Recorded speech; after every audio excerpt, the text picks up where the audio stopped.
Start करते हैं sir. बिस्मिल्लाहिर्रहमानिर्रहीम। Welcome to the fourth day for this CAF two tax practices workshop for the upcoming spring 2025 attempt. Sir आज हमारी इस workshop का चौथा दिन, चौथा सेशन है। और आज से पहले हमने पहले दिन में इंट्रोडक्शन एंड की कॉन्सेप्ट और सैलरी कवर किया था। सेकंड डे पे हमने income from property, capital gain और income from other sources cover किया था। कल हमारे एजेंडा में इनकम फ्रॉम बिजनेस था, लेकिन मैंने आप लोगों को इनकम फ्रॉम बिजनेस के साथ साथ ही लॉसेस के प्रोविजंस भी कवर करवा दिए थे। आज के एजेंडा में हमने दो एरियाज कवर करना है। एक है हमारे पास taxation of AOP, that is association of person and its member. और दूसरे एरिया हम आज कवर करेंगे tax exemptions, tax concessions and tax credits.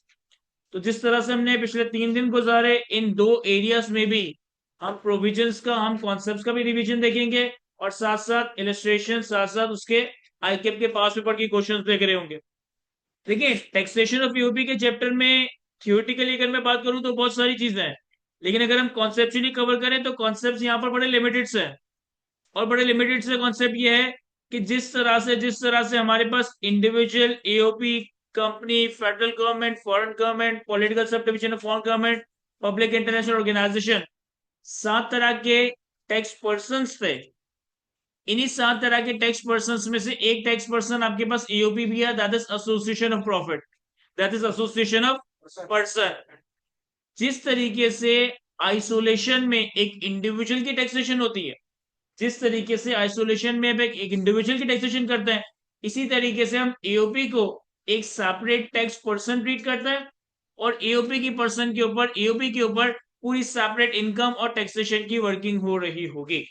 यानी जिस तरीके से तुम एक इंडिविजुअल की salary, capital gain, business income, other sources की इनकम के ऊपर पूरी कंप्यूटेशन परफॉर्म करते हो, टैक्स लायबिलिटी वगैरह कैलकुलेट करते हो, सेम इसी तरह से तुम एओपी को एक सेपरेट टैक्स पर्सन कंसीडर करोगे और सारे प्रोविजंस एओपी पे अप्लाई करते हुए एओपी की इनकम और टैक्स लायबिलिटी की कंप्यूटेशन हो रही होगी। सर एओपी होता क्या है? सर जब भी दो या दो से ज्यादा पर्सन, जब भी दो या दो से ज्यादा पर्सन मिलकर कोई भी ज्वाइंट इनकम कमाए, जब भी दो या दो से ज्यादा पर्सन मिलकर कोई भी ज्वाइंट इनकम कमाए, फिर चाहे वो किसी ज्वाइंट बिजनेस से कमा रहे हो, किसी ज्वाइंट वेंचर से कमा रहे हो, किसी ज्वाइंट ओनरशिप से कमा रहे हो, तो इन मल्टीपल ज्वाइंट पर्सन की जो इनकम आ रही होगी वो हमारे टैक्स लॉ में as income of AOP chargeable to tax हो रही होगी। ईओपी के ऊपर वो सारे प्रिंसिपल्स, वो सारे प्रोविजंस अप्लाई होंगे जो आप किसी भी पर्सन की इनकम और टैक्स लायबिलिटी कंप्यूट करते वक्त अप्लाई करते हो। यानी कि मैं बताना ही चाह रहा हूं कि फॉर एग्जाम्पल आपके पास जनरली एग्जाम में एओपी की इनकम के डाटा में इनकम फ्रॉम बिजनेस का डाटा आ रहा होगा, हो सकता है एओपी की इनकम फ्रॉम प्रॉपर्टी या कैपिटल गेन या अदर सोर्सेज का डाटा आ रहा हो। आपने सबसे पहले क्या करना है, आपने सबसे पहले क्या करना है, एओपी की इनकम कैलकुलेट करनी। फॉर एग्जाम्पल कि हमारे पास एक एओपी है और इस एओपी के लेट्स से के 3 पार्टनर्स हैं। एक है मिस्टर ए,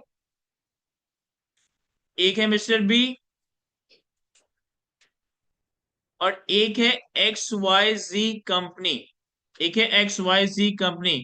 देखिए एओपी दो या दो से ज्यादा इंडिविजुअल्स का कॉम्बिनेशन नहीं है, एओपी दो या दो से ज्यादा पर्संस का कॉम्बिनेशन है।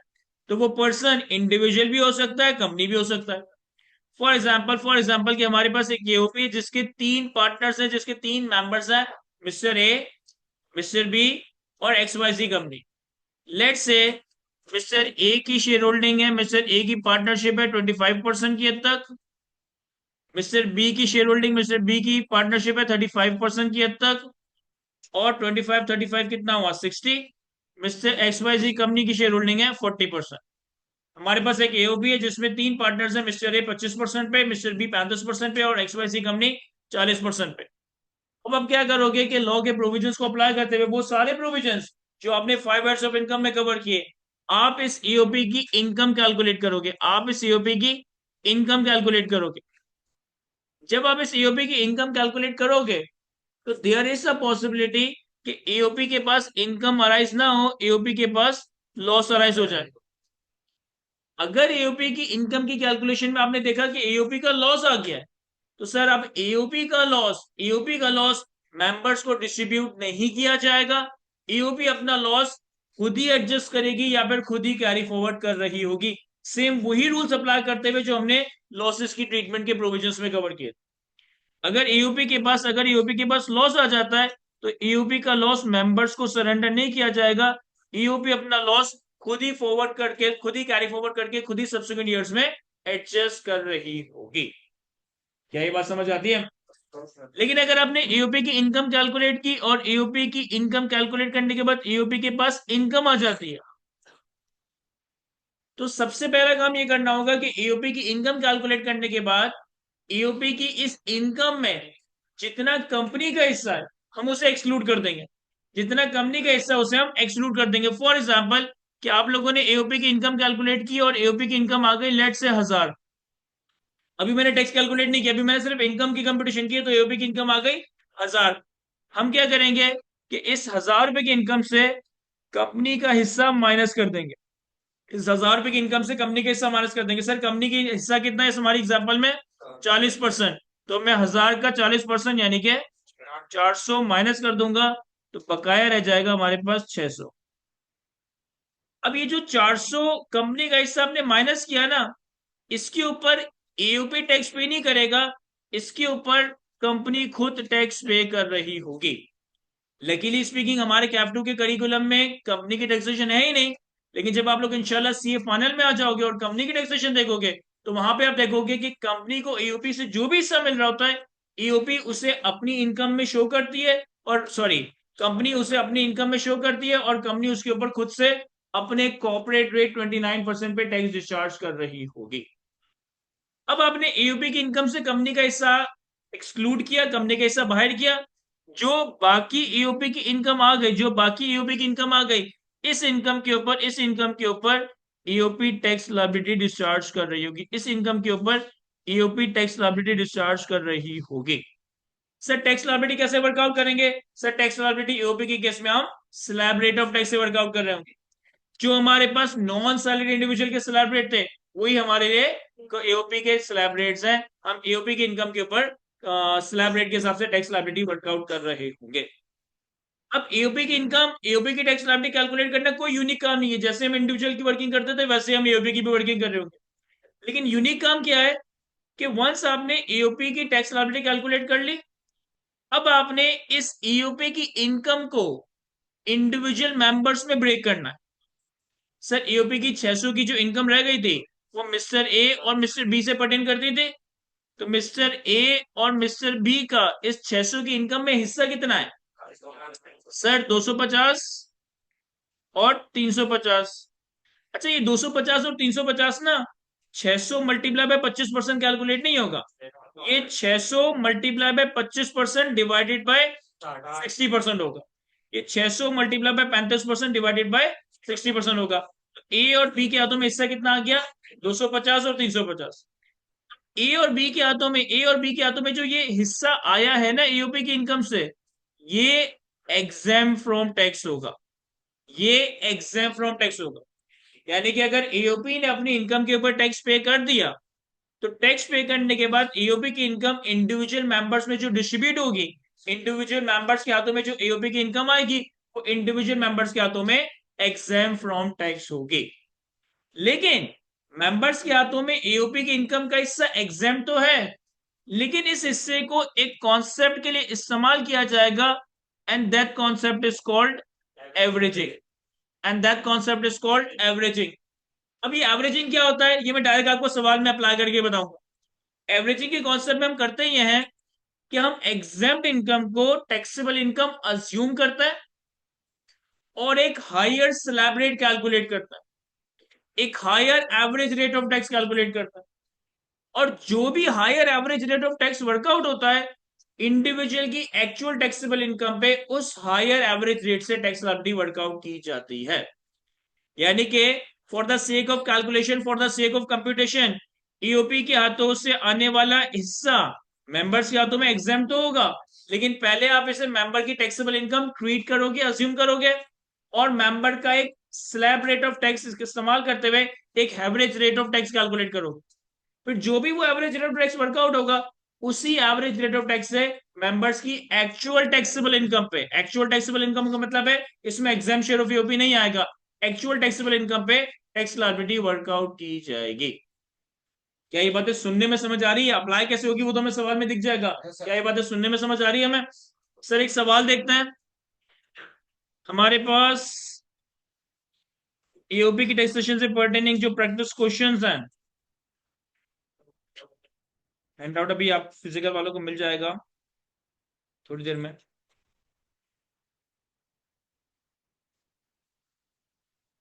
हमारे पास स्प्रिंग 24 की अटेम्प्ट का क्वेश्चन नंबर 1 है। स्प्रिंग 24 की अटेम्प्ट का क्वेश्चन नंबर 1 है। 19 मार्क की वेटेज इस सवाल की। इस सवाल में एक एओपी प्रोवाइडेड है, एओपी की भी इनकम, एओपी की भी लायबिलिटी कैलकुलेट करनी है, और साथ साथ एओपी की एक मेंबर की इनकम और लायबिलिटी भी कैलकुलेट करनी है। किस तरीके से सॉल्व करते हैं इसे? पहले मैं सवाल की रिक्वायरमेंट रीड करता हूं। कहता है under under the provision of income tax ordinance 2001 and rules made thereunder, compute the correct head of income, total income and taxable income and tax liability for the tax year 2024 of Jamshed Chemical, ये यहाँ पे एक AOP है, and Sultana ये AOP का member है।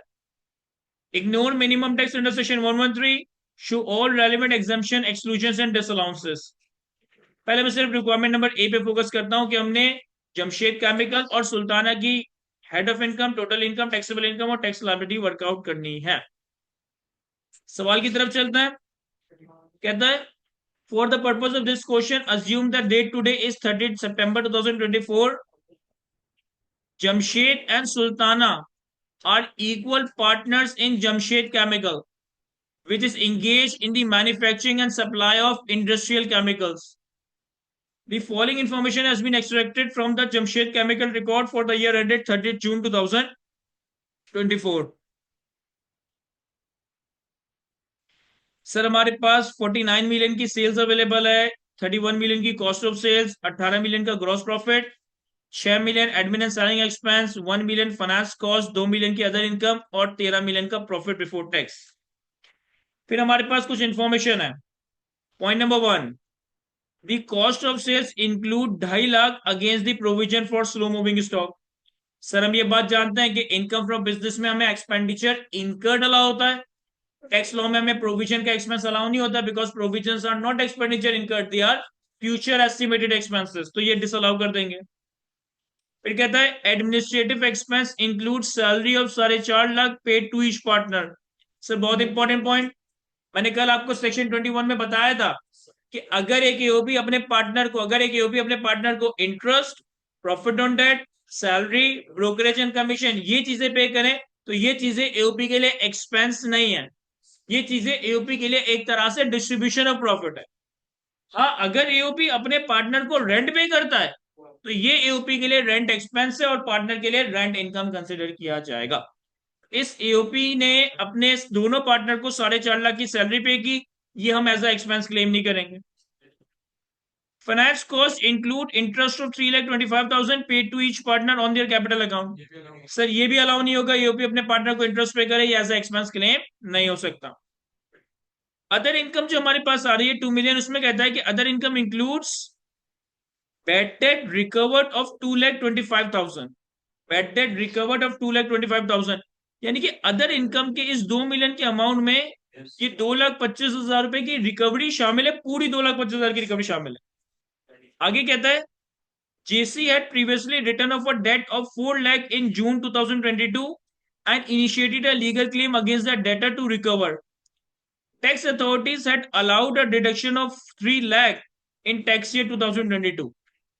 अब देखो 4 लाख का तुम्हारा डेट था, टैक्स वालों ने तुम्हें 3 लाख रुपए अलाउ किया था, यानी कि टैक्स वालों ने तुम्हें 1 लाख रुपए अलाउ नहीं किया था इस अजम्पशन पे कि यार ये 1 लाख रिकवर हो जाएंगे, लेकिन आगे जाके रिकवर कितने हुए 225, तो हमारी जो एक्चुअल रिकवरी है वो एक्सपेक्टेड रिकवरी से ज्यादा हो गई है। तो अब इन दोनों का जो डिफरेंशियल है 225 और 1 लाख का, ये हमारी इनकम में चार्जेबल टैक्स हो जाएगा।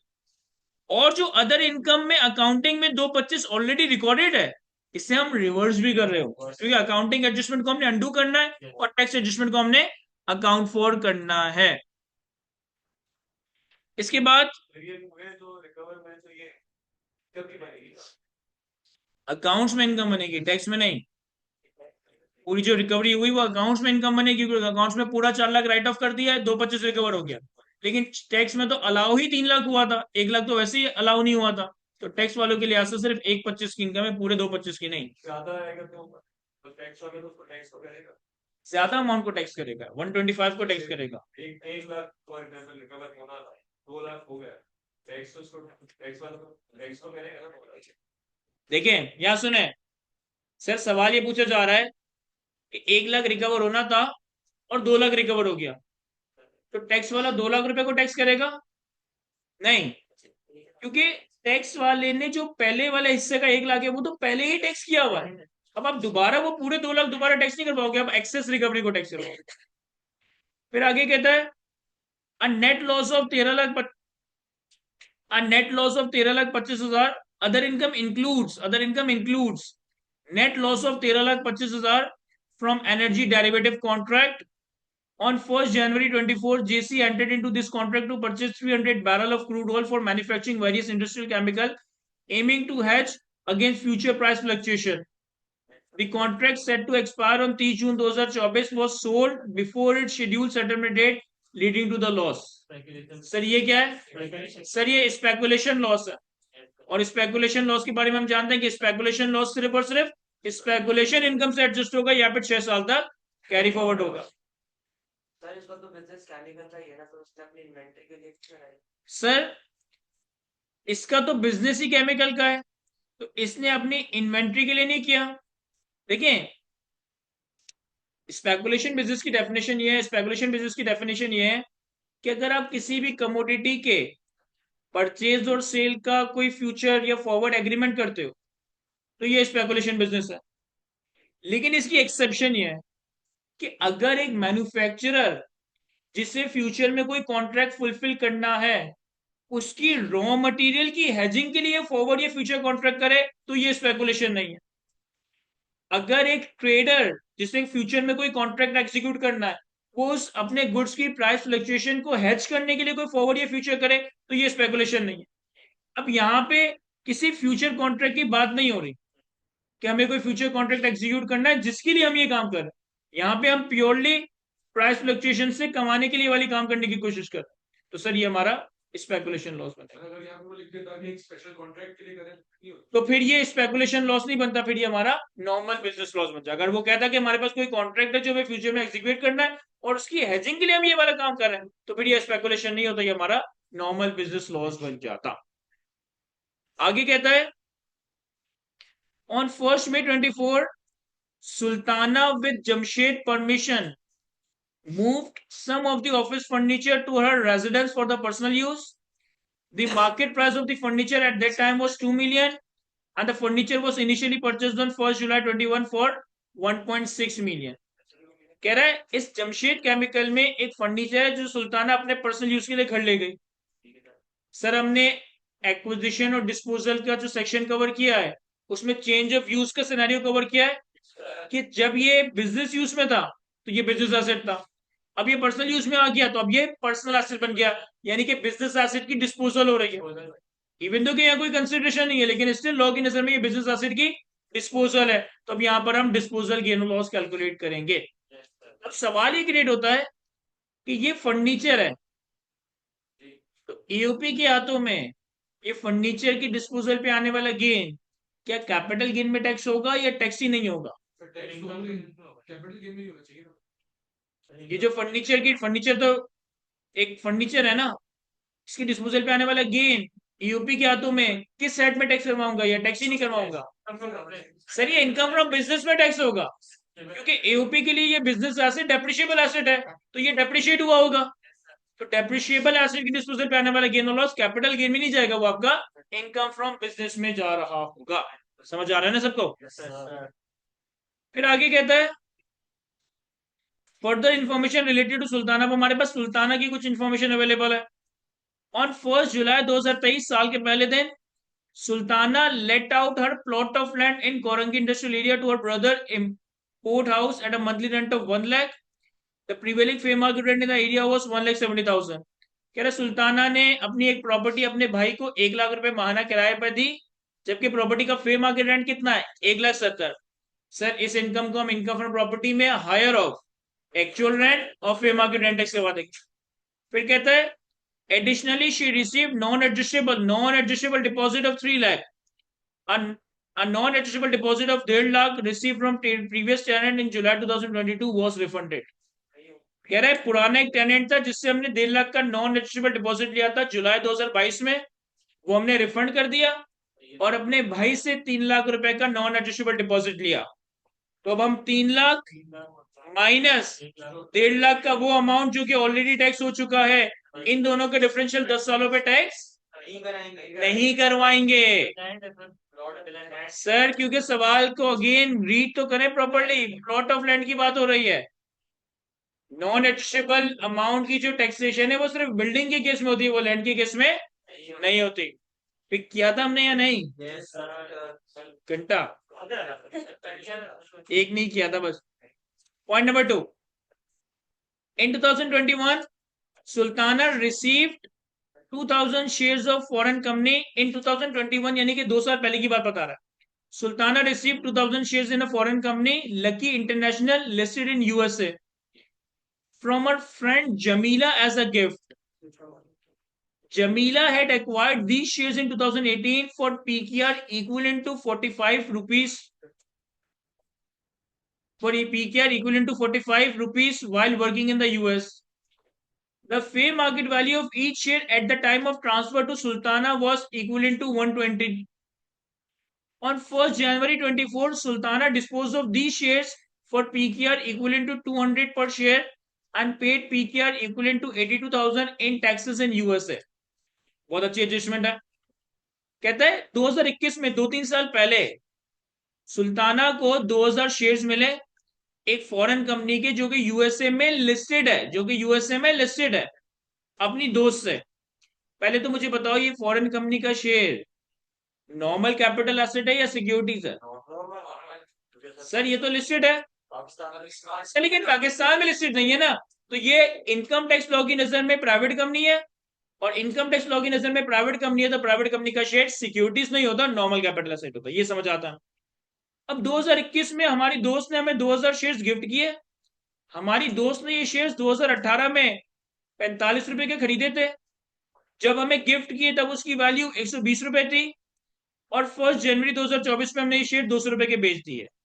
सर मेरा सवाल यह है कि सुल्ताना के लिए कॉस्ट 45 होगी या 120 होगी?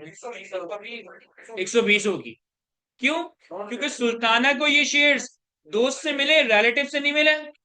यानी कि 2021 में जब सुल्ताना को ये शेयर्स मिले होंगे ना, तो ये सुल्ताना की 2021 में इनकम फ्रॉम अदर सोर्सेज बना होगा। किस वैल्यू पे? सर 120 की वैल्यू पे, और यही 120 की वैल्यू सुल्ताना के लिए कॉस्ट बनी। अब जब सुल्ताना ने इसको बेचा तो 200 माइनस 120 हमारा कैपिटल गेन आ जाएगा। और ये जो कंपनी है ये फॉरेन कंपनी है, यानी कि जो तुम्हारे पास यहाँ कैपिटल गेन आएगा ये कौन सा कैपिटल गेन है? सही है, फॉरेन सोर्स कैपिटल गेन है। और सुल्ताना ने इस पे 82,000 का यूएस में टैक्स भी पे किया है, तो अब यहाँ पर हम फॉरेन टैक्स क्रेडिट भी क्लेम कर रहे होंगे। क्या ये बातें समझ आती है? मैं आगे कहता है Sultana is also a renowned author and has written various numerous books on environment pollution. She completed her latest work titled The Ocean of Plastics over a period of 2.5 years. In December 2023, she received a lump sum payment of 5,04,000 as royalty from her latest work. Sir हमने income from other sources में एक provision cover ये किया था कि अगर कोई author of architecture या लिटरेचर वर्क है और उसका वर्क ड्यूरेशन 24 मंथ से एक्सीड कर जाए, 24 मंथ से एक्सीड कर जाए, जो भी अपने लिटरेचर या आर्टिस्टिक वर्क के अगेंस्ट आपको रॉयल्टी मिलेगी, आपके पास ये ऑप्शन है कि आप उस रॉयल्टी के अमाउंट को करो डिवाइडेड बाय 3, एक हिस्सा करंट ईयर में, एक हिस्सा पिछले साल में, और एक हिस्सा पिछले से पिछले साल में टैक्स करवाओ। ये हमारे पास ऑप्शन है, ये कंपल्सन नहीं है। अब यहाँ पर इस सवाल में हमारे पास पिछले 2 सालों की इनकम का कोई डेटा ही नहीं है, तो फिर हम मजबूरी में क्या करेंगे कि पूरा अमाउंट करंट ईयर में टैक्स करवा देंगे, पूरा अमाउंट करंट ईयर में टैक्स करवा देंगे। और इन्होंने इस सवाल की सेकंड रिक्वायरमेंट में हमसे यही पूछा है कि what other option is available to Sultana for computation for taxation of royalty revise computation is not required. कह रहा है एक तो ये कि हम रॉयल्टी की इनकम को करंट ईयर में ही टैक्स करवा देंगे, लेकिन इसके अलावा सुल्ताने के पास और क्या ऑप्शन है? सर सुल्ताने के पास ऑप्शन ये है कि चूंकि इसने जो किताब लिखी है उसमें 2.5 साल का अर्सा लगा है, यानी कि 30 महीने लगे हैं। तो अब सुल्ताने के पास ये ऑप्शन है कि वो इस 5,04,000 के अमाउंट के 3 हिस्से करे, एक हिस्सा करंट ईयर में, एक हिस्सा लास्ट ईयर में, और एक हिस्सा लास्ट से लास्ट ईयर में चार्जेबल टू टैक्स करवा दे। क्या ये बात समझ आती है? मैं सर एक दफा सवाल को आप लोग भी रीड करें, फिर हमें इसे सॉल्व करना है। अच्छा, एक ऑनलाइन स्टूडेंट ने बड़ा अच्छा सवाल पूछा है। एक ऑनलाइन स्टूडेंट ने सवाल पूछा है, सुनिएगा, कि सर ये जो यूएसए वाली कंपनी है, ये पब्लिक, ये प्राइवेट कंपनी है, ये प्राइवेट कंपनी है, यानी कि हमारे लिए ये गेन अदर कैपिटल गेन में जाएगा, ये सिक्योरिटीज का गेन नहीं है, लेकिन ये यूएस में लिस्टेड है, तो क्या मैं यहाँ पर 0.5% नोशनल एक्सपेंस की एडजस्टमेंट लूंगा? सवाल ये पूछा कि ये फॉरेन कंपनी है, हमारे लिए ये प्राइवेट कंपनी है, हमारे लिए ये अदर कैपिटल एसेट्स में फॉल करेगा, सिक्योरिटीज नहीं है, लेकिन स्टिल ये यूएस में लिस्टेड है, क्या मैं इसके ऊपर 0.5% की नोशनल एडजस्टमेंट लूंगा? नहीं सर, हम नहीं लेंगे। 0.5% वाली जो नोशनल एक्सपेंस की एडजस्टमेंट है वो सिर्फ सिक्योरिटीज के केस में लिस्टेड सिक्योरिटीज में अलाउ होगी। नोशनल एक्सपेंस वाली जो एडजस्टमेंट वो सिर्फ लिस्टेड सिक्योरिटीज में अलाउ होगी, ये लिस्टेड तो है लेकिन ये सिक्योरिटीज नहीं है, तो यहाँ पर 0.5% की नोशनल एक्सपेंस की एडजस्टमेंट अलाउ नहीं होगी।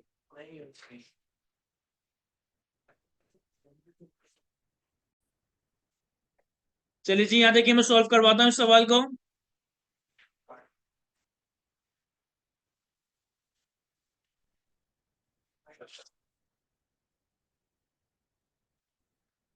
हमारे पास स्प्रिंग 24 के अटेम्प्ट का क्वेश्चन नंबर 1।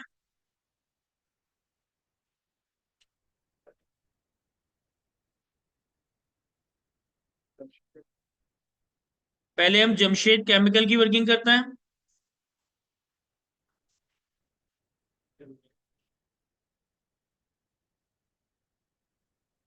जो कि एक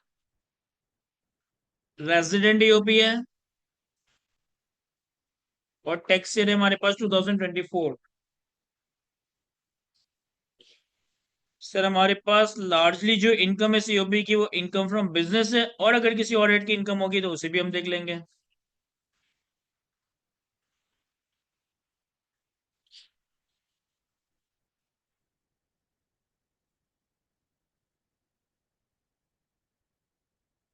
सर हमारे पास सीओबी का प्रॉफिट बिफोर टैक्स है 13 million, profit before tax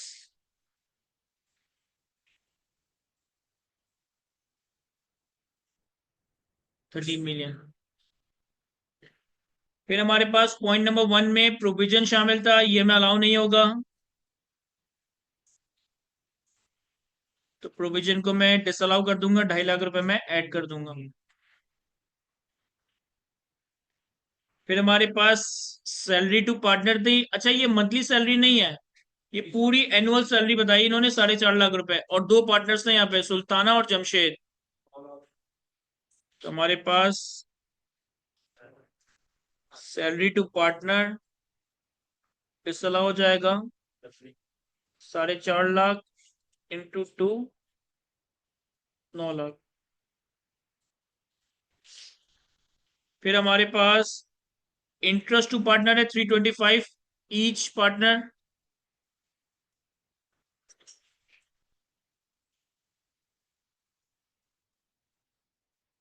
3,25,000 into 2 कितना होगा? 6.5 लाख, 6.5 लाख। फिर हमारे पास अदर इनकम इंक्लूड्स, अब देखिए other income includes bad debt recovered of 225। तो पहले तो मैं क्या करता हूं कि रिकवरी ऑफ बैड डेट जो कि अकाउंटिंग के पीएनएल में शामिल है, जो कि अकाउंटिंग के पीएनएल के अदर इनकम में शामिल है, पहले आप उसे एक्सक्लूड कर दें। फिर आप एक्सेस रिकवरी देंगे कि एक्सेस रिकवरी कितनी हुई है। सर हमें रिकवरी हुई है 2,25,000 की, माइनस हमारा 4 लाख का बैड डेट था, जिसमें से 3 लाख रुपए हमें पहले ही अलाउ हो गया था। 4 लाख का बेड डेट था, जिसमें से 3 लाख हमें पहले ही अलाउ किया था, यानी कि 1 लाख अलाउ नहीं हुआ था।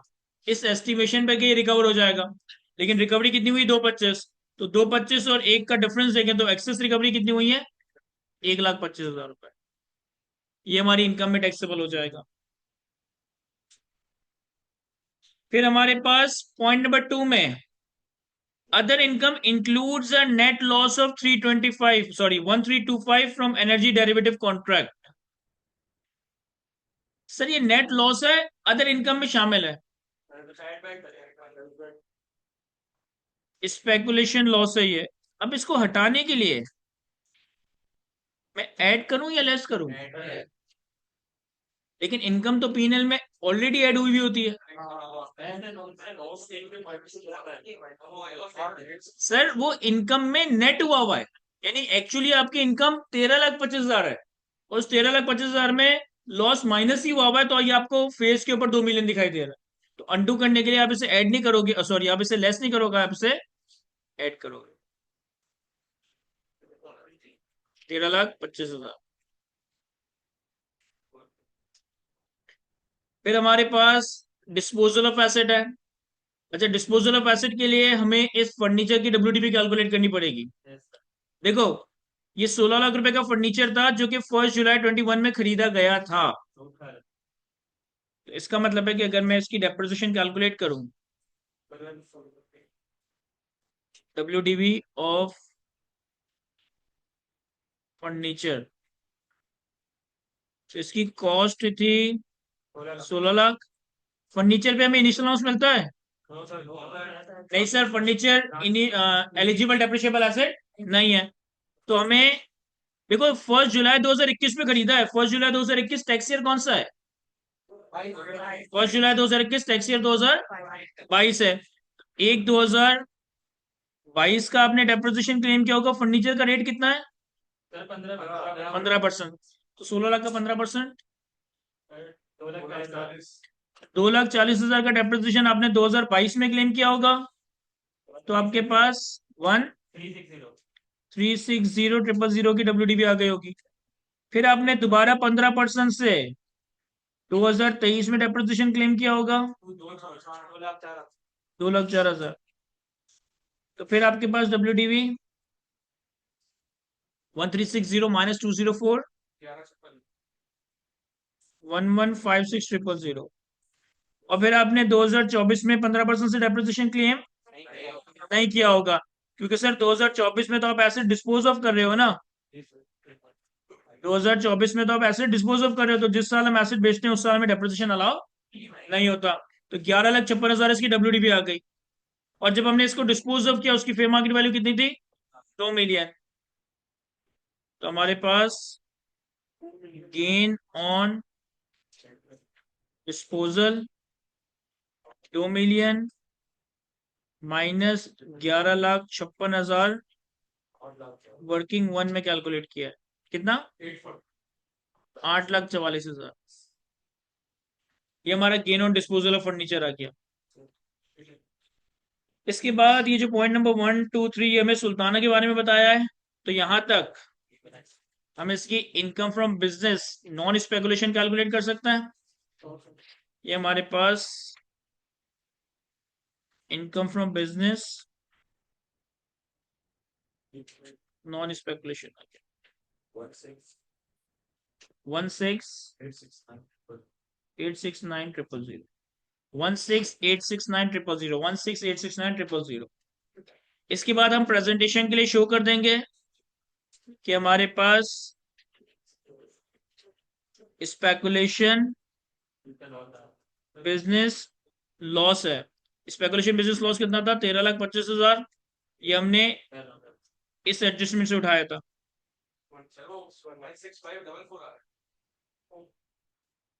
16544। किसी और का भी यही बन रहा है? पहला वाला सही था, देख लो, चेक कर लो।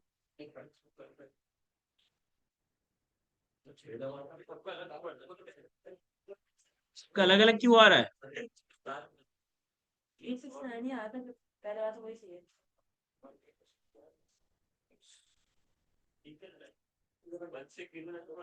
ऑनलाइन वाले का तो बिल्कुल ही अलग आ रहा है, 16869 पहले वाला जो था, क्या था पहले वाला? 16869 16869 000। स्पेकुलेशन बिजनेस लॉस कितना था हमारे पास? 13,25,000। ये हमारा कैरी फॉरवर्ड होगा 6 टैक्स ईयर्स के लिए। ये हमारा कैरी फॉरवर्ड होगा 6 टैक्स ईयर्स के लिए, ठीक है। तो हमारे पास यहां पर टोटल इनकम आ गई,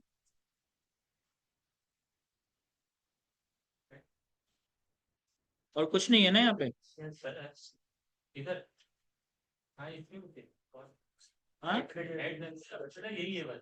हाँ ना, यही है ना, और समझ में क्या था, सब अकाउंट फॉर कर लिया हमने। तो हमारे पास यही टोटल इनकम बन जाएगी, और यही इसकी टैक्सेबल इनकम बन जाएगी 16869,000। अब देखिए, जब आपने टैक्सेबल इनकम देखी ना 10 मिलियन से ज्यादा, तो आपके कान खड़े हो जाने चाहिए कि यहाँ पर सरचार्ज कैलकुलेट होगा, टैक्स लायबिलिटी कैलकुलेट करता है।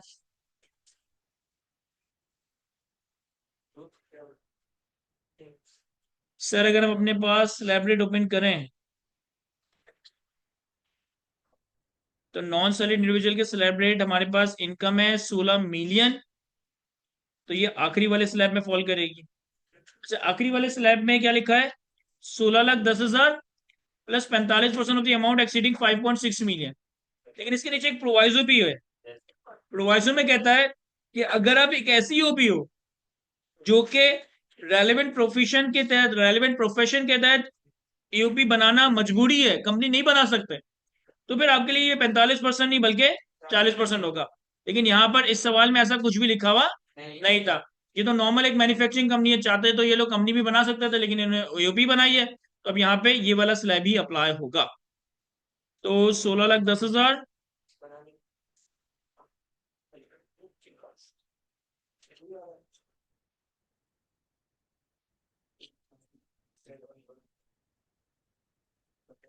प्लस 16869,000 माइनस 5.6 मिलियन पे 45%।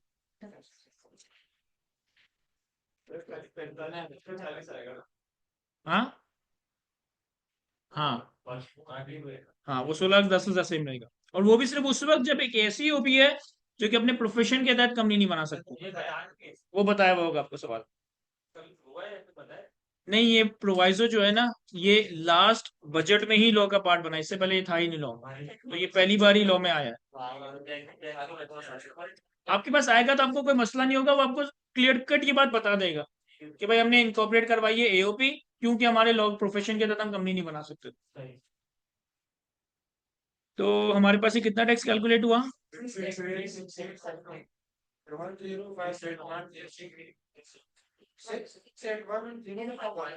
058 6,681,050। इसी में हम ऐड कर देंगे surcharge at the rate of 10%, तो वो आ जाएगा 681, सॉरी वो आएगा 668,105। सर ये हमारे पास इस ईओपी की टोटल टैक्स लाइबिलिटी बन जाएगी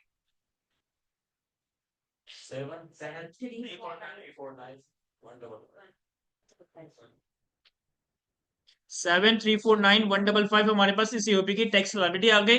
सवाल का एक हिस्सा कंप्लीट हो गया, हमने इस ईओपी की टैक्स लाइबिलिटी कैलकुलेट कर ली है।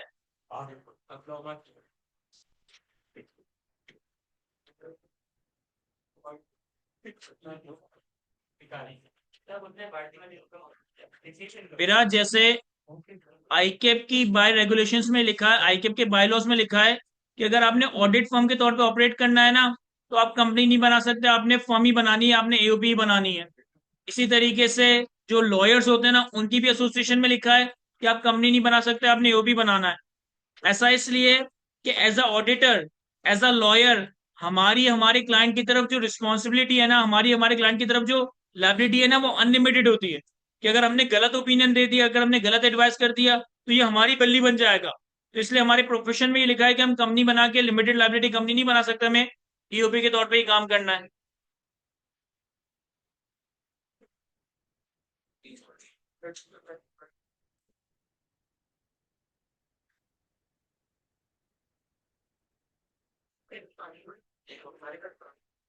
मिनाइल, ये gain on disposal of furniture हमने इनकम फ्रॉम बिजनेस में इसलिए चार्ज किया क्योंकि फर्म के लिए, क्योंकि एओपी के लिए ये फर्नीचर डेप्रिशिएबल एसेट है। डेप्रिशिएबल एसेट पे जो गेन आता है वो इनकम फ्रॉम बिजनेस में टैक्स होता है। शहजाद, इस सिनेरियो में आप सिर्फ 45 की जगह 40 लोगे। 16,10,000 अपनी जगह रहेगा, 16,10,000 प्लस 56 लाख रुपए से ज्यादा की इनकम पे 40%।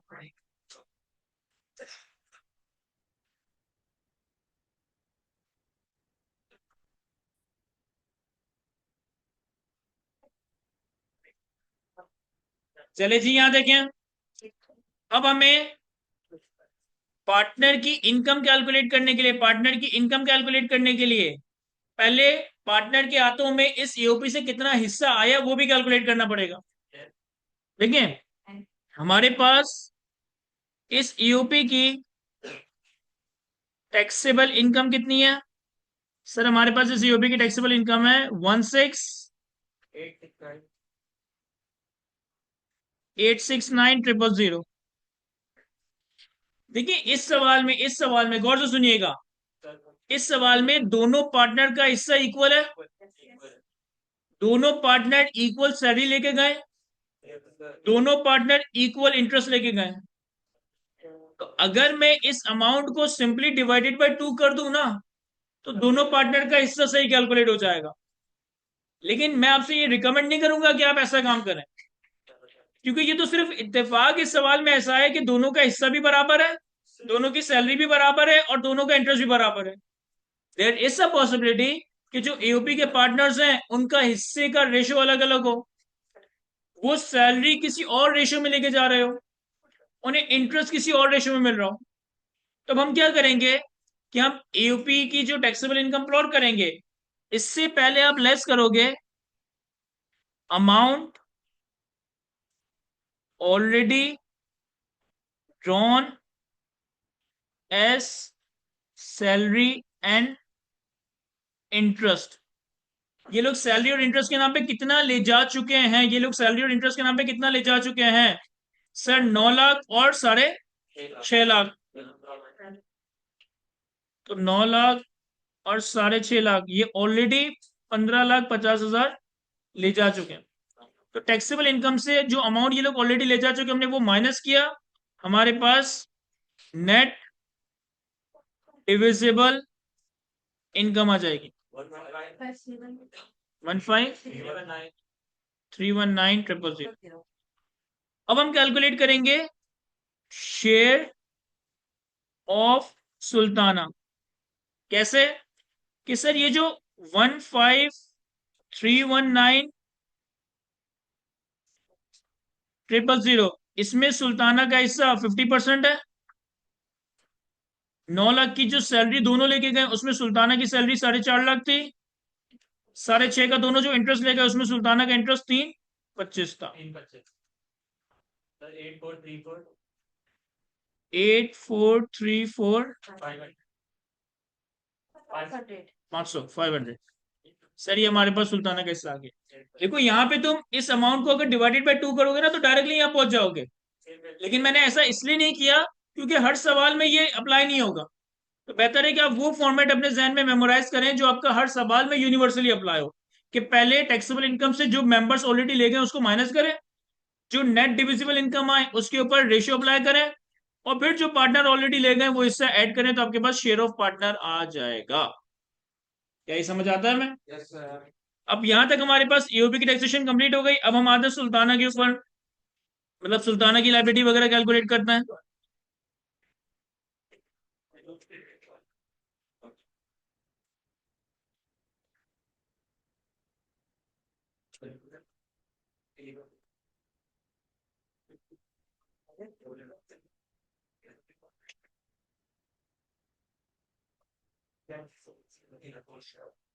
सर हमारे पास सुल्ताना की कौन कौन सी इनकम थी?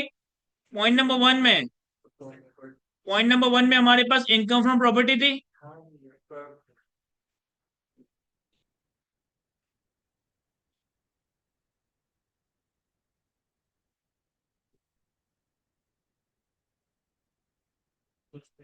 इनकम फ्रॉम प्रॉपर्टी वाले पॉइंट में लिखा था कि प्लॉट ऑफ लैंड रेंट पे दिया 1 जुलाई 23 पे, साल के पहले दिन, क्योंकि अपने भाई को दिया है तो किराया चार्ज किया ₹1,00,000, जबकि फेयर मार्केट रेंट कितना था? 170। तो हमारे पास जो रेंट टैक्स होगा दैट वुड बी 170 इंटू 12। कितना? 2040,000। फिर हमारे पास यहाँ पर एक नॉन एडजस्टेबल अमाउंट भी था, लेकिन चूंकि ये अंडरलाइंग प्रॉपर्टी लैंड है तो नॉन एडजस्टेबल अमाउंट लैंड के केस में चार्जेबल टैक्स नहीं होगा। फिर हमें यहाँ पे कुछ एक्सपेंसेस दिए हुए, नहीं सर हमें कोई एक्सपेंस नहीं दिया। सर कोई एक्सपेंस नहीं भी दिया, स्टिल हमें यहाँ पे रिपेयर अलाउंस अलाउ नहीं होगा, क्योंकि लैंड के अगेंस्ट हमें रिपेयर अलाउंस भी अलाउ नहीं होता। तो हमारी इनकम फ्रॉम प्रॉपर्टी आ गई 2040,000। फिर दूसरा हमारे पास सेकंड पॉइंट में फॉरेन सोर्स कैपिटल गेन था। अच्छा, इनकम फ्रॉम अदर सोर्सेज थी, लेकिन वो तो 2021 में थी। हम तो 2024 का रिटर्न बना रहे हैं, तो 2024 में हमने ये शेयर्स बेचे हैं, तो हमारे पास फॉरेन सोर्स कैपिटल गेन है। तो पॉइंट बी,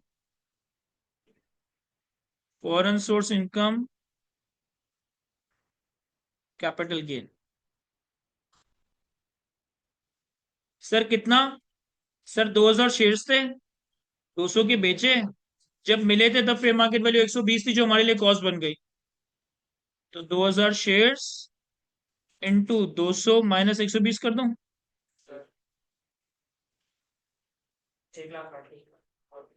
1,60,000 रुपए का फॉरेन सोर्स कैपिटल गेन है। तीसरा हमारे पास पॉइंट नंबर 3 में रॉयल्टी इनकम थी, ये किस साइड में टैक्स होगी? इनकम फ्रॉम अदर सोर्सेस में।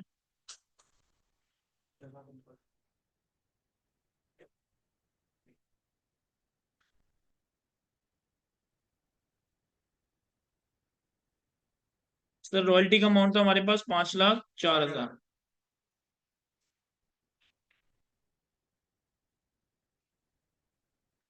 अब देखिए, सुल्ताना के पास एक rental income, income from property है, एक फॉरेन सोर्स कैपिटल गेन है, और एक रॉयल्टी इनकम है। और इसके अलावा भी इसके पास एग्जैम्प्ट शेयर ऑफ ईओपी है। एग्जाम शेयर ऑफ ईओपी कितना था इसका? 8,434,500। 8,434,500। तो 5 हेड्स की इनकम और एग्जाम इनकम का टोटल करें तो हमारे पास टोटल इनकम आ जाता है।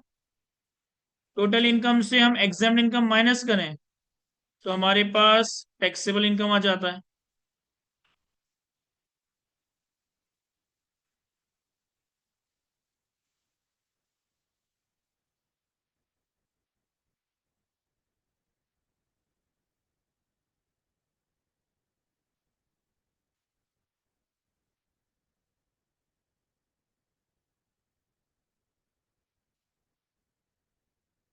जरा टोटल इनकम कैलकुलेट करो। 2040,000,000, 1,60,000, 5,04,000 और 8434,000।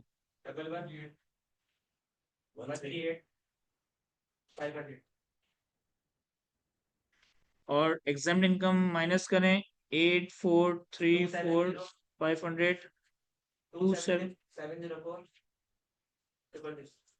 अच्छा, अब यहाँ देखिए, यहाँ ना एक यूनिक केस बन रहा है, समझिएगा, अभी कॉपी ना करो, ये चीज समझो जरा।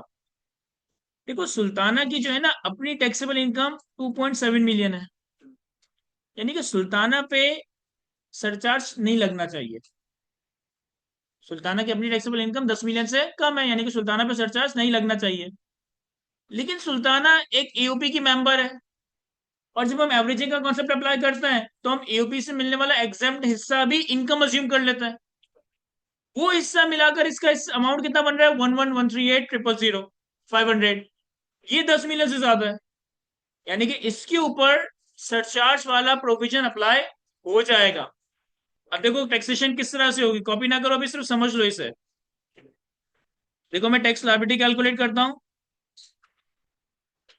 टैक्स लायबिलिटी कैलकुलेट करने के लिए पहले मैं सुल्ताना के लिए average rate of tax calculate करूंगा। वही तो मैं बताना चाह रहा हूं। देखो एओपी का प्रोविजन क्या है कि एओपी के मेंबर को अपनी एक्चुअल टैक्सेबल इनकम पे ही टैक्स देना है, और उसकी एक्चुअल टैक्सेबल इनकम क्या है, ये। लेकिन एक्चुअल टैक्सेबल इनकम पे जो टैक्स देना है ना, वो एक ऐसे रेट से देना है कि अगर एओपी के हाथों में एग्जेम्प्ट हिस्सा एग्जेम्प्ट ना होता, यानी कि मैं एवरेज रेट कैसे कैलकुलेट करूंगा। सर मैं एवरेज रेट कैलकुलेट करूंगा कि मैं सुल्ताना की एक्चुअल टैक्सेबल इनकम लूंगा और इसमें exempt share of AOP add कर दूंगा। तो अगर मैं टैक्सेबल इनकम में exam share of UP add करूं तो ये बन जाएगा 11,138,500। ऐसा ही है। अब जब आप इसके ऊपर टैक्स लायबिलिटी कैलकुलेट करोगे तो एक इस अमाउंट पे लगेगा स्लैब रेट, दूसरा चूंकि ये अमाउंट 10 मिलियन से ज्यादा है तो इस पे सरचार्ज भी लगेगा। ऐसा ही है ना सर। जरा इसके ऊपर स्लैब रेट से टैक्स कैलकुलेट करें।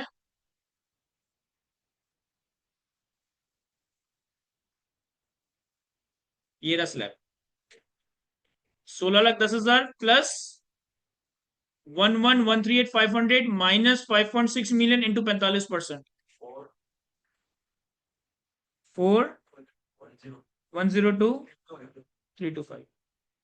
4,102,325 सबको पता है ना ये कैसे बना है। अब 10% सरचार्ज 4,102,333, ये इस 11 मिलियन की इनकम पे टैक्स बनता अगर exempt share of EOP exempt ना होता। ये इस 11 मिलियन की इनकम पे टैक्स बनता अगर ये exam share of EOP exempt ना होता। टोटल कितना है इन दोनों का।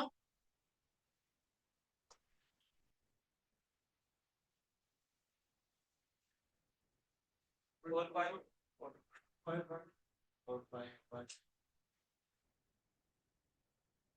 फाइव 451।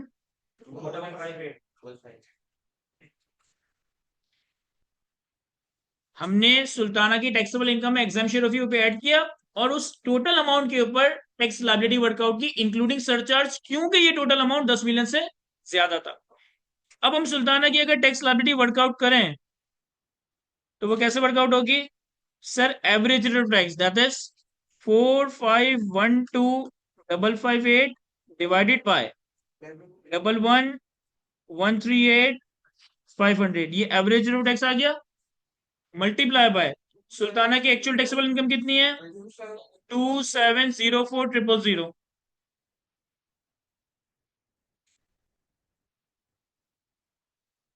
कितनी आ रही है टैक्स लायबिलिटी इसकी, 1095। क्या ये समझ आता है हमें। लेकिन अभी सवाल कंप्लीट नहीं हुआ। फॉरेन टैक्स क्रेडिट रह गया है हमारे पास। फॉरेन सोर्स कैपिटल गेन था ना।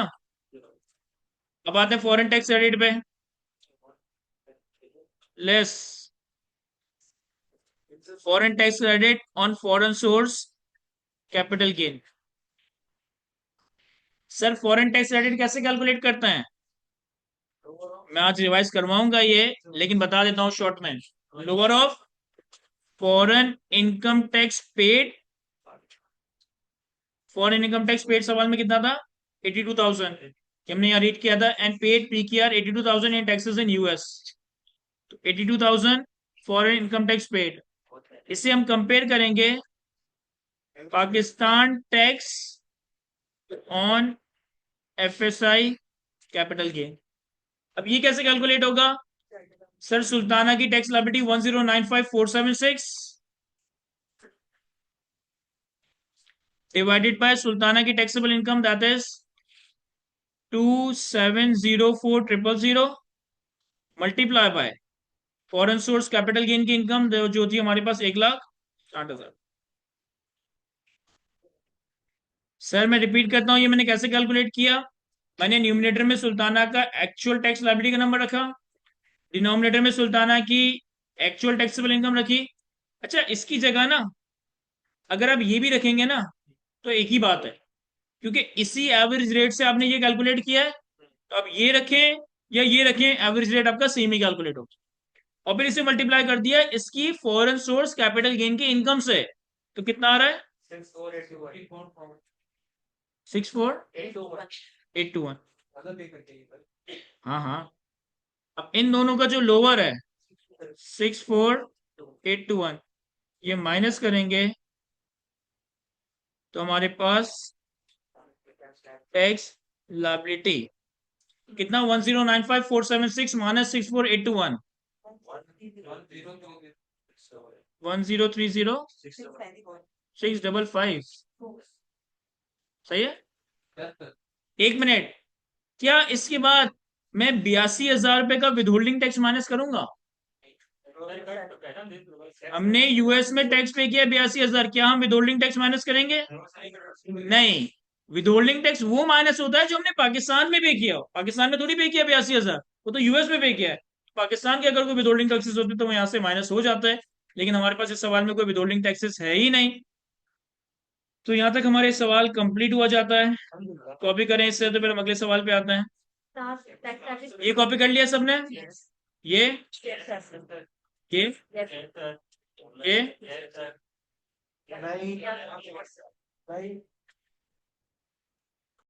अच्छा, यहाँ देखिए सवाल का सेकंड पार्ट भी है, उससे मैं समझा दूं, फिर कॉपी करते रहिएगा। देखिए हमारे पास अभी जो रॉयल्टी इनकम थी, हमारे पास जो रॉयल्टी इनकम थी, हमने पूरी की पूरी रॉयल्टी इनकम, हमने पूरी की पूरी रॉयल्टी इनकम करंट ईयर में टैक्स करवा दी। इसे डिवाइडेड बाय 3 करके 3 हिस्सों में इसलिए टैक्स नहीं करवाया क्योंकि मेरे पास पिछले 2 सालों की इनकम का कोई डाटा अवेलेबल ही नहीं है। लेकिन सवाल के सेकंड पार्ट में इन्होंने हमसे पूछा है what other option are available to Sultana for taxation of royalty income, revise computation is not required.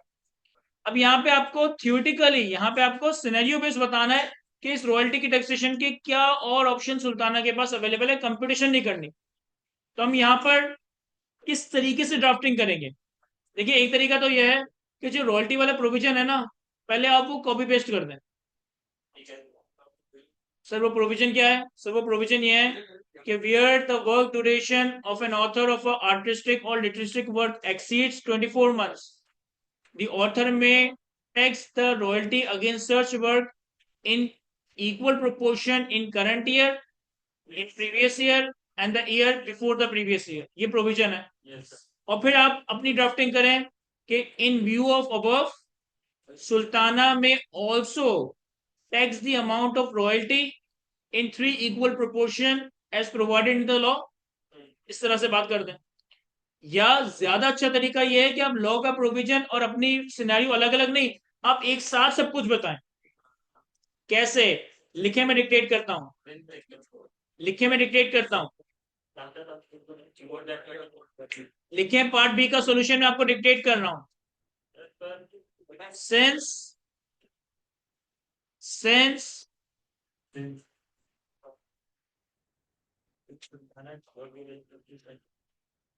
the time taken by Sultana, since the time taken by Sultana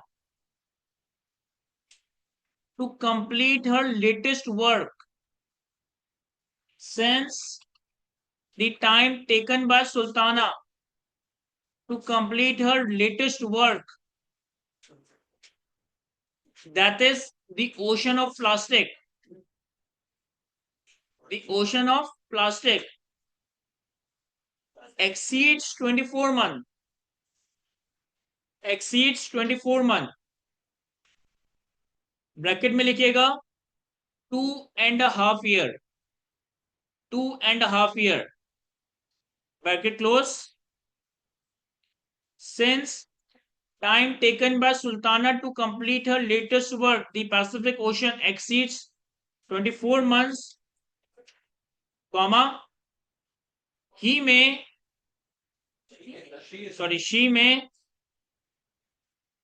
tax the amount of royalty, she may tax the amount of royalty against her work, against her work in three equal proportion, in three equal proportion in current year, in three equal proportion in current year, comma, in preceding year, in preceding year, comma, and in year before the preceding year, and in year before the preceding year. क्या लिखा हमने?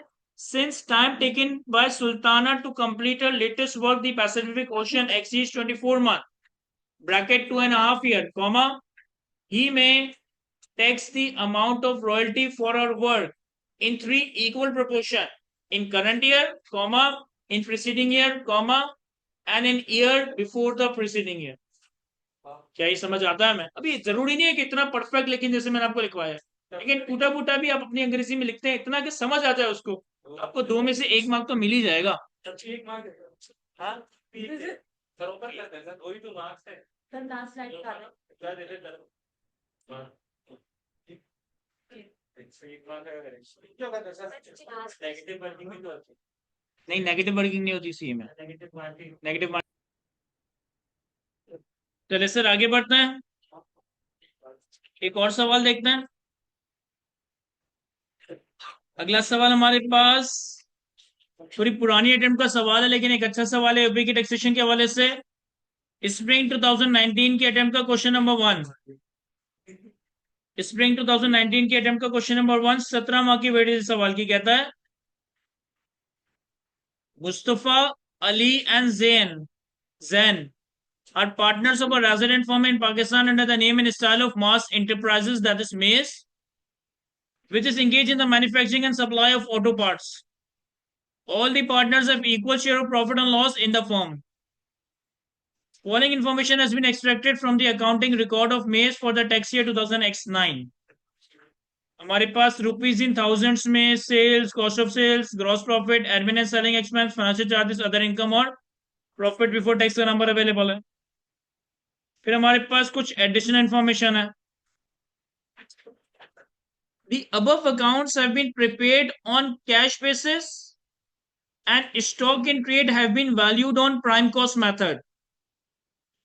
However, the partner want to change the method of accounting from cash basis to accrual basis. In this respect, the following information has been gathered. अच्छा, एक अच्छी adjustment है जो 2-3 दफा exam में पूछी गई है। कहता है कि ये जो अकाउंट्स बने हुए हैं ना, ये कैश बेसिस पे बने हुए हैं। ये जो अकाउंट्स बने हुए हैं ना, ये कैश बेसिस पे बने हुए हैं।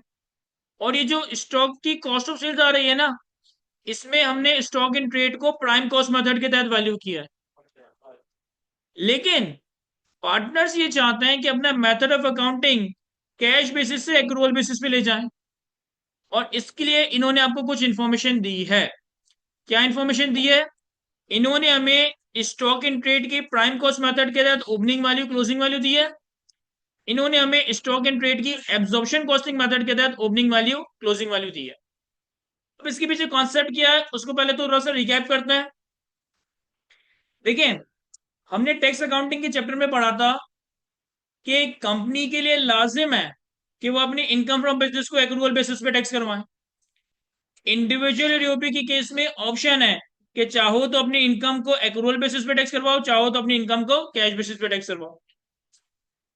फिर हमने इसी चैप्टर में इन्वेंट्री की वैल्यूएशन के हवाले से कुछ प्रोविजंस पढ़े थे, और प्रोविजन ये थे कि अगर एक इंडिविजुअल या एओपी अपनी इनकम फ्रॉम बिजनेस को कैश बेसिस पे अकाउंट फॉर करता है, तो वो अपने स्टॉक को वैल्यू करने के लिए या तो प्राइम कॉस्ट मेथड इस्तेमाल करेगा या एब्जॉर्प्शन कॉस्ट मेथड इस्तेमाल करेगा।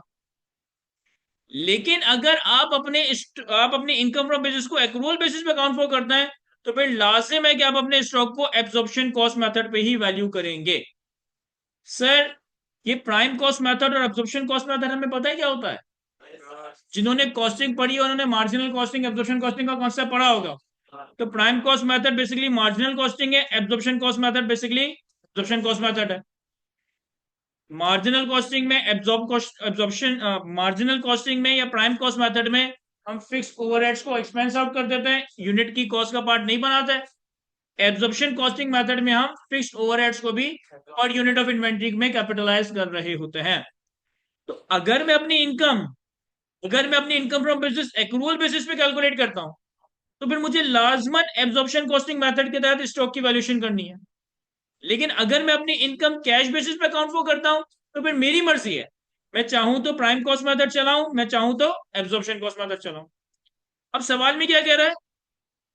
सवाल में कह रहा है कि अभी जो अकाउंट्स तुम्हारे सामने है ना, ये कैश बेसिस पे बने हुए हैं और स्टॉक प्राइम कॉस्ट मेथड पे है। लेकिन अब पार्टनर्स ये चाहते हैं कि अपना मेथड ऑफ अकाउंटिंग चेंज करें और कैश बेसिस से एक्रूअल बेसिस कर दें। जब हम इसे कैश बेसिस से एक्रूअल बेसिस करेंगे, तो हमें अपने स्टॉक की वैल्यूएशन को प्राइम कॉस्ट मेथड से एब्जॉर्प्शन कॉस्टिंग मेथड पे ले जाना पड़ेगा। ऐसा ही है। तो यहाँ पे हमें कुछ ऐसी एडजस्टमेंट करनी होगी कि हम इस कॉस्ट ऑफ सेल्स के नंबर को प्राइम कॉस्ट मेथड से एब्जॉर्प्शन कॉस्टिंग मेथड में चेंज कर रहे होंगे। किस तरीके से? देखें, हमारे पास जो डाटा गिवन है उसकी बेसिस में मैं 2 टी अकाउंट्स बनाऊंगा।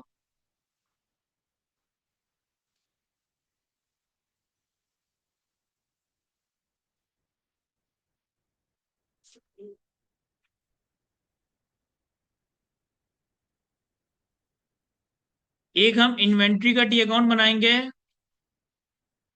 प्राइम कॉस्ट मेथड के तहत, और एक हम इन्वेंट्री का टी अकाउंट बनाएंगे कि हम प्राइम कॉस्ट मेथड से एब्जॉर्प्शन कॉस्ट मेथड में जाना चाहते हैं। देखिए, हमारे पास प्राइम कॉस्ट मेथड का ओपनिंग क्लोजिंग अवेलेबल है। सर, प्राइम कॉस्ट मेथड का ओपनिंग है 5200, क्लोजिंग है 7500। तो ओपनिंग आ जाएगा 5.2 मिलियन, क्लोजिंग आ जाएगा 7.5 मिलियन। हमारे पास प्राइम कॉस्ट मेथड का ओपनिंग अवेलेबल था, क्लोजिंग अवेलेबल था, और हमें ये मालूम है कि ये जो पीएनएल बना हुआ है ये भी प्राइम कॉस्ट मेथड पे बना हुआ है। तो यानी कि ये जो कॉस्ट ऑफ सेल्स यहाँ पे रखा हुआ है 91260, ये किस मेथड के तहत है? प्राइम कॉस्ट मेथड के तहत। तो मैं यहाँ पर कॉस्ट ऑफ सेल्स का नंबर 91260,000 रख दूंगा। इन्वेंट्री की टी अकाउंट की मूवमेंट तो पता है ना कि डेबिट साइड पे ओपनिंग और परचेजेस आती है, क्लोजिंग साइड पे कॉस्ट ऑफ सेल्स और क्लोजिंग आता है। तो मेरे पास ओपनिंग अवेलेबल है, क्लोजिंग अवेलेबल है, कॉस्ट ऑफ सेल्स अवेलेबल है। अगर मेरे पास ये 3 नंबर्स अवेलेबल हैं, तो मैं परचेजेस बैलेंसिंग कैलकुलेट कर सकता हूँ। कितना? 93560000, 93560000। ये हम परचेजेस के नंबर तक पहुंच गए, बैलेंसिंग नंबर। अब करंट ईयर में हम ये चाहते हैं कि हम अपनी इन्वेंट्री की वैल्यूएशन को, हम अपनी इनकम फ्रॉम बिजनेस की तरीकेकार को कैश बेसिस से एक्रूअल बेसिस, यानी कि प्राइम कॉस्ट मेथड से एब्जॉर्प्शन कॉस्ट मेथड पे लेकर आ जाए। तो हम क्या करेंगे कि ओपनिंग जो रखेंगे ना, वो प्राइम कॉस्ट मेथड वाला ही रखेंगे। क्यों? क्योंकि हम अपना करंट ईयर में वैल्यूएशन मेथड चेंज करने जा रहे हैं, तो ओपनिंग को तो नहीं छेड़ सकते ना, क्योंकि लास्ट ईयर तक तो प्राइम कॉस्ट मेथड ही चल रहा था। लेकिन यहां जो क्लोजिंग रखेंगे ना, वो एब्जॉर्प्शन कॉस्टिंग मेथड वाली रखेंगे, दैट इज 8.8 मिलियन। और परचेजेस का नंबर तो एक्चुअल परचेजेस ही होगी जो हमने यहां कैलकुलेट किया है, दैट इज 93560,000। और अब हम एक ऐसा कॉस्ट ऑफ सेल्स कैलकुलेट करेंगे एज अ बैलेंसिंग नंबर, जो कि प्राइम कॉस्ट मेथड से एब्जॉर्प्शन कॉस्टिंग मेथड पे शिफ्ट हो जाएगा। 89,960। क्या ये एडजस्टमेंट सबको समझ आ रही है? क्या ये एडजस्टमेंट सबको समझ आ रही है? यस, एग्जाम में बनाना होगा, ठीक है। अच्छा, अगेन ध्यान से सुने मेरी बात। इस सवाल में कह रहा है कि ये जो कॉस्ट ऑफ सेल्स है ये प्राइम कॉस्ट मेथड के तहत था। करंट ईयर में हम प्राइम कॉस्ट मेथड से एब्जॉर्प्शन कॉस्ट मेथड पे जाना चाहते हैं। तो हमने पहले एक टी अकाउंट बनाया प्राइम कॉस्ट मेथड का, जिसमें opening closing prime cost method की रखी, cost of sales prime cost method की रखी और बैलेंसिंग परचेज कैलकुलेट कर लिया। फिर एक और टी अकाउंट बनाया जिसमें हम प्राइम कॉस्ट मेथड से एब्जॉर्प्शन कॉस्ट मेथड में शिफ्ट हो रहे हैं करंट ईयर में। तो हमने ओपनिंग प्राइम कॉस्ट मेथड वाली ही रखी, क्लोजिंग एब्जॉर्प्शन कॉस्टिंग मेथड के तहत रखा, परचेजेस का नंबर एक्चुअल रखा और balancing cost of sales calculate कर लिया। इसी तरह की एक और एडजस्टमेंट एक और सब अटेम्प्ट के सवाल में आई है। उसमें इन्होंने कहा है कि हमारा जो ये पीएनएल बना हुआ है ना, ये प्राइम कॉस्ट मेथड के तहत बना हुआ है, लेकिन टैक्स में हम एब्जॉर्प्शन कॉस्टिंग मेथड फॉलो करते हैं और हमें दोनों मेथड्स के ओपनिंग क्लोजिंग दिए हुए। मैं रिपीट करता हूं, एक और एडजस्टमेंट है जो किसी और अटेम्प्ट के सवाल में आई हुई है। उसमें क्या लिखा है कि हमारा पीएनएल ये प्राइम कॉस्ट मेथड के तहत बना हुआ है, लेकिन टैक्स में हम एब्जॉर्प्शन कॉस्टिंग मेथड फॉलो करते हैं और दोनों को ओपनिंग क्लोजिंग दिया हुआ है। पहले तो ये कि जो बात मैंने अभी की और जो बात यह लिखी है, क्या दोनों सेम बात है अलग अलग बात है? सर दो अलग अलग बात है। इसमें ये लिखा है कि हम करंट ईयर में अपना मेथड चेंज कर रहे हैं, और जो मैं वर्बली आपको बता रहा हूं उसमें करंट ईयर में मेथड चेंज नहीं हो रहा। अकाउंट्स में प्राइम कॉस्ट मेथड चलता है, लेकिन टैक्स में हमेशा से एब्जॉर्प्शन कॉस्टिंग मेथड चल रहा है। तो अब इस वाले सिनेरियो में क्या करेंगे? सर इस वाले सिनेरियो में भी आप ये वाला अकाउंट तो बनाओगे, opening prime cost method, closing prime cost method, cost of sales prime cost method और बैलेंसिंग परचेज कैलकुलेट करोगे। लेकिन इस सिनेरियो में जो आप दूसरा अकाउंट बनाओगे वो टोटली वो टोटली आपका एब्जॉर्प्शन कॉस्टिंग मेथड पे बनेगा। यानी कि आपके पास inventory, absorption costing method,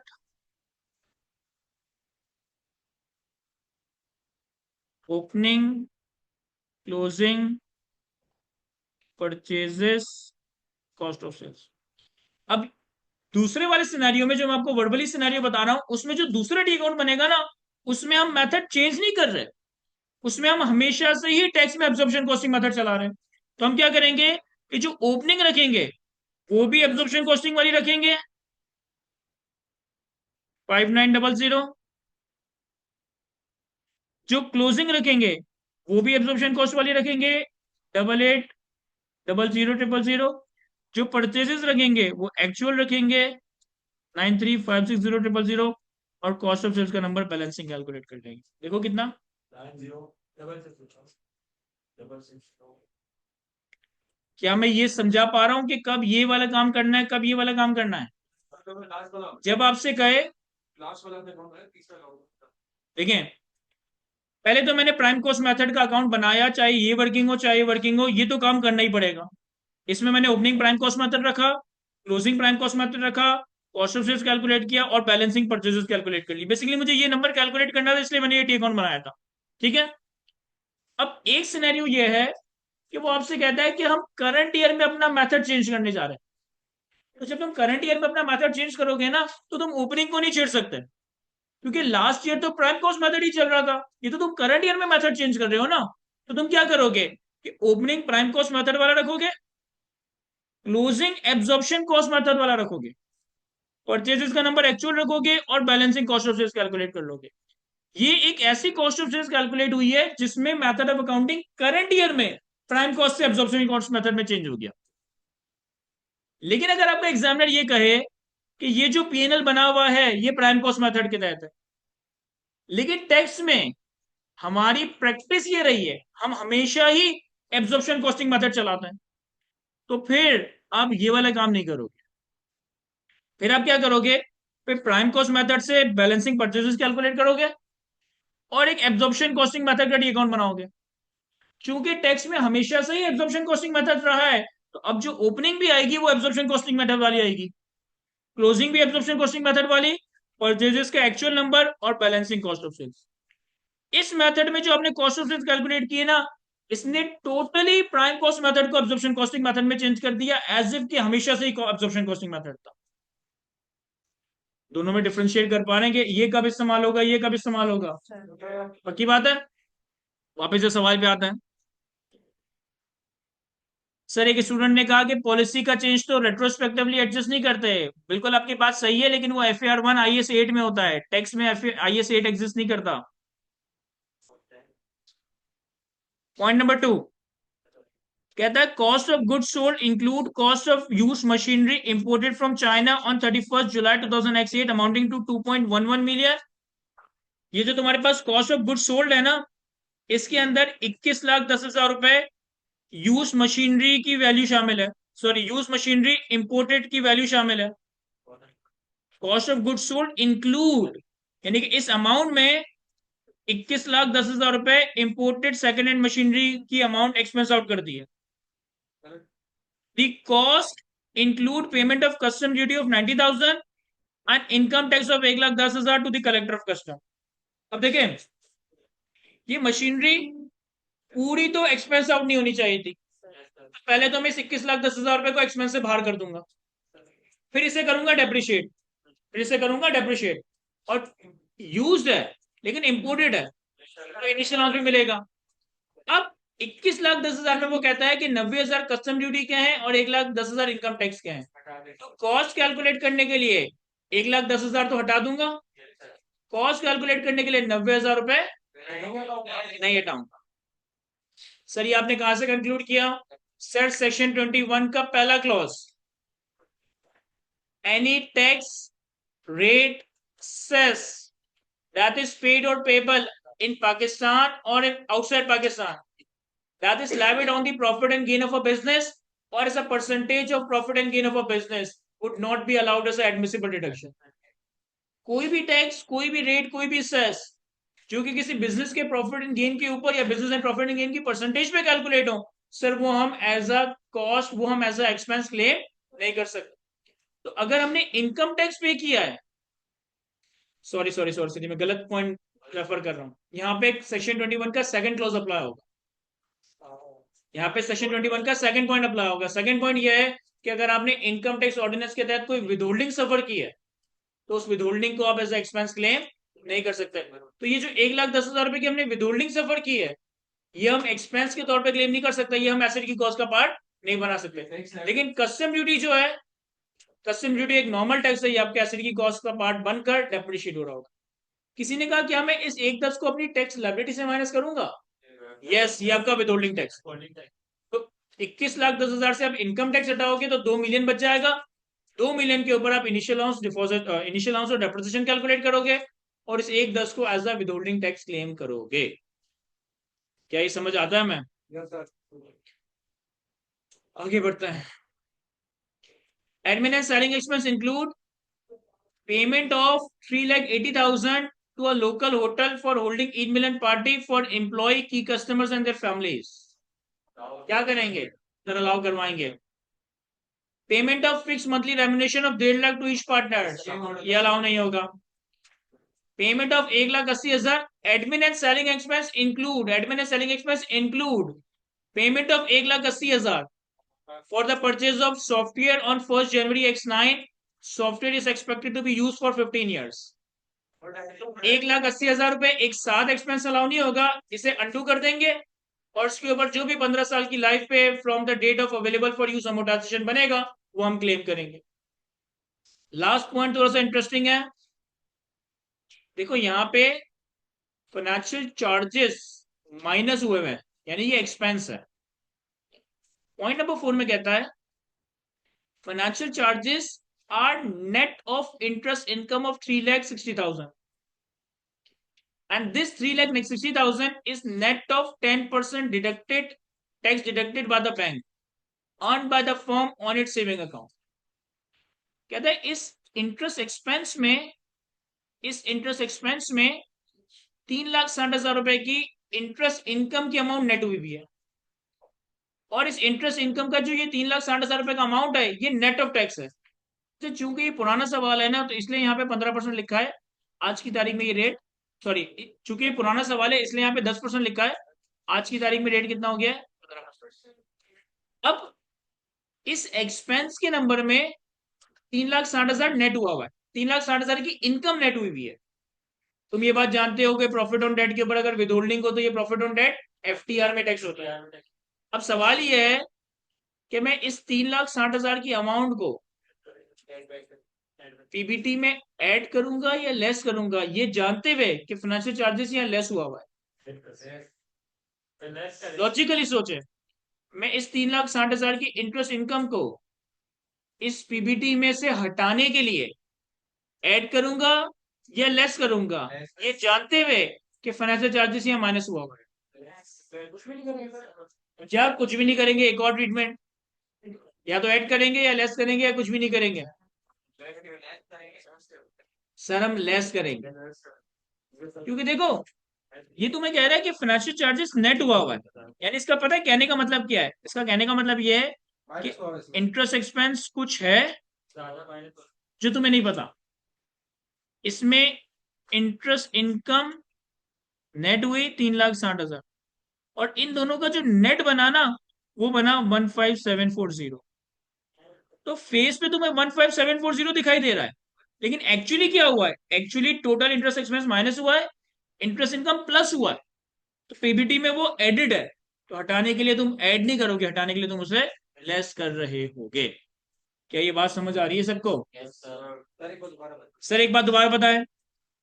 sir हमारे पास पीएनएल के फेस पे हमें फाइनेंशियल चार्जेस का एक्सपेंस दिखाई दे रहा है जो कि माइनस हुआ हुआ है।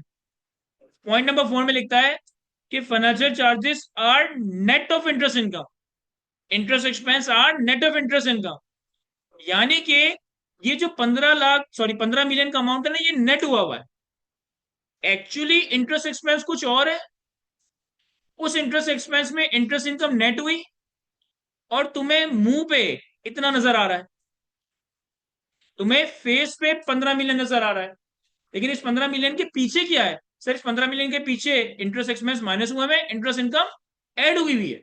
तो अगर इसमें इंटरेस्ट इनकम ऐड हुई हुई है तो वो पीबीटी में भी एडेड है, तो हटाने के लिए मैं उसे ऐड नहीं करूंगा बल्कि लेस करूंगा। क्या ये समझ पा रहे हैं हम सब?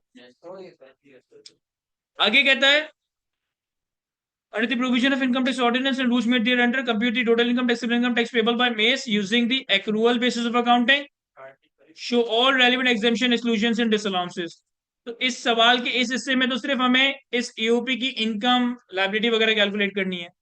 फिर इस सवाल का सेकंड हिस्सा भी है जिसमें हमें जैन की डेट वर्किंग करनी है, लेकिन अभी मैं इसे रीड नहीं कर रहा, पहले मैं ईओपी वाला हिस्सा सॉल्व कर लेता हूं।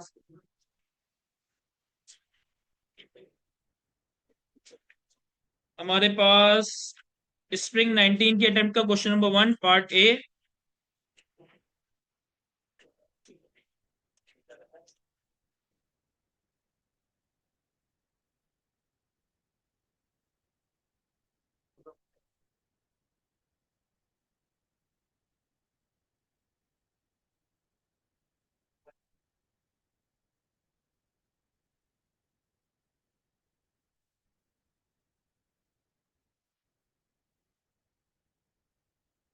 क्या करें, अब सॉल्व करें, नमाज की ब्रेक के बाद करें? फ्लो क्या आएगा? टूट जाएगा फ्लो तो। कसा तो नहीं होगी ना सर? कसा कितने बजे होती है? 4 बजे। पहले सॉल्व कर लेंगे। सर अभी मैं आपको जाने दूं, फिर आपका नमाज में ध्यान न लगे कि सवाल कैसे होगा। Question number 1 spring 19 part A. Firm का नाम है हमारे पास माज इंटरप्राइजेस,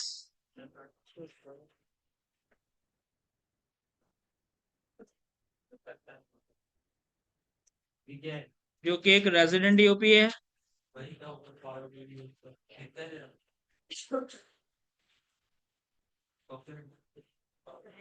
और टैक्स ईयर है हमारे पास 2009।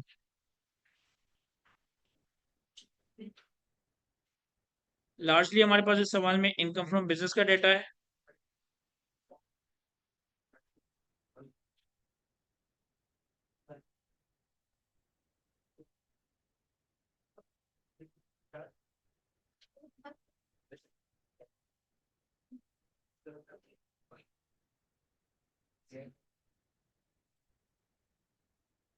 से प्रॉफिट बिफोर टैक्स है हमारे पास 13.87 मिलियन। 13870000।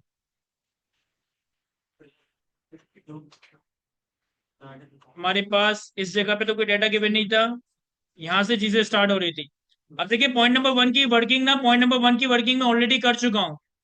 मैंने प्राइम कॉस्ट मेथड का टी अकाउंट बनाकर परचेजेस कैलकुलेट की थी, फिर मेथड चेंज करके नया कॉस्ट ऑफ सेल्स कैलकुलेट किया था। अब हम क्या करेंगे कि इस पीबीटी में ये वाले कॉस्ट ऑफ सेल्स माइनस हुआ है, तो इसे मैं कर दूंगा ऐड। कॉस्ट ऑफ सेल्स कर सकते हैं, add cost of sales under the prime cost method, वो कितना है 91260, और फिर लेस कर देंगे कॉस्ट ऑफ सेल्स जिसमें हमने प्राइम कॉस्ट मेथड को एब्जॉर्प्शन कॉस्ट मेथड में शिफ्ट कर दिया, वो हमने कैलकुलेट किया था 89960।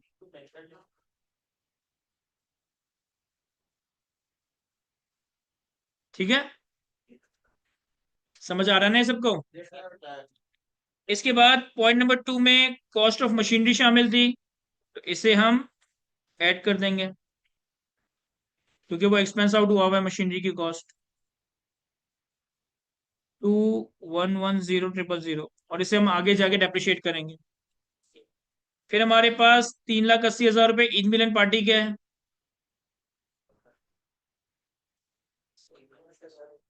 ये हमें अलाउ होंगे।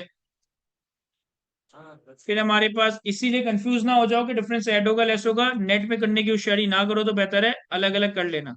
मैं इसीलिए नेट नहीं करता क्योंकि फिर आप कंफ्यूज हो जाएंगे ऐड करना है लेस करना है, और एक रूल भी नहीं है, कहीं पे ऐड होगा कहीं पे लेस होगा। ईद मिलन पार्टी अलाउ होगा,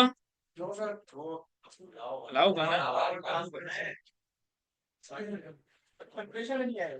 हाँ, फिक्स मंथली रेम्युनरेशन दोनों पार्टनर को 1.5 लाख रुपए की सैलरी मिली है, तो हमारे पास सैलरी टू पार्टनर 1.5 लाख। कितने, दो पार्टनर थे, तीन पार्टनर थे, 3 पार्टनर और 12 महीने, है ना। 12 महीने पे करेंगे ना, फर्म तो हमेशा से चल रही थी। 3 पार्टनर थे, 1.5 लाख रुपए की एक पार्टनर की सैलरी है, तो 1.5 लाख इंटू, सर ये 1.5 लाख रुपए मंथली सैलरी है इसलिए मैं 12 से मल्टीप्लाई कर रहा हूँ, ठीक है। 5.4 मिलियन। फिर हमारे पास सॉफ्टवेयर की पेमेंट 180,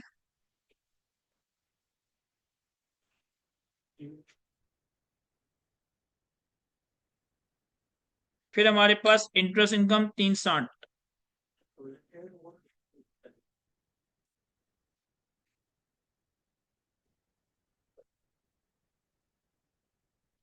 हमारी सारी एडजस्टमेंट हो गई। यस, ये हमारे पास इनकम फ्रॉम बिजनेस का नंबर आ जाएगा बिफोर डेप्रिसिएशन एंड अमोर्टाइजेशन, अभी हमने डेप्रिसिएशन नहीं लिया।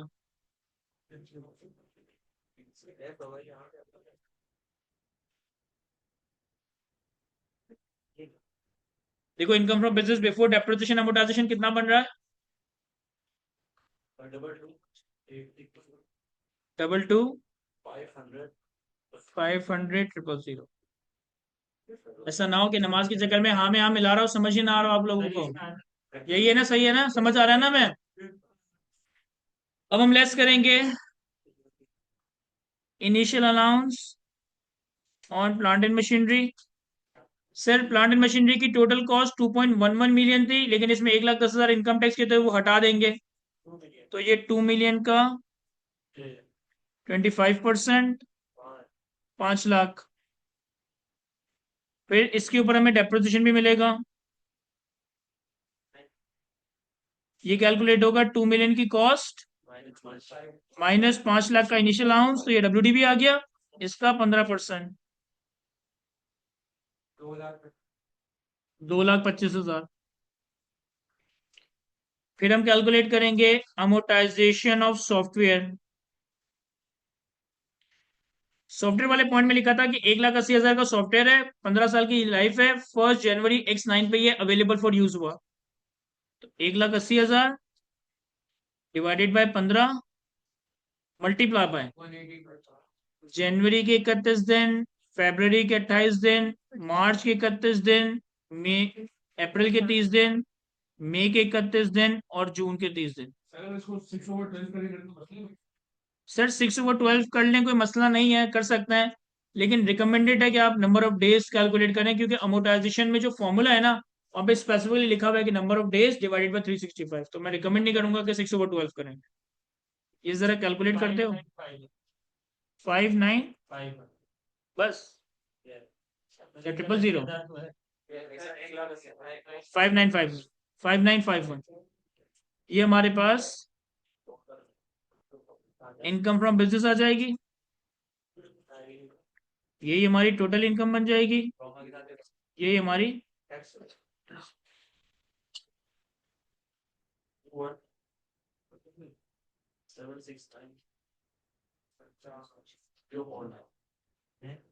टू 1769049, 21769 सही है।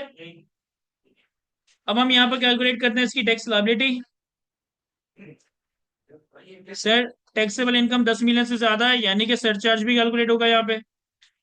पहले मैं कैलकुलेट करता हूं एज पर स्लैब।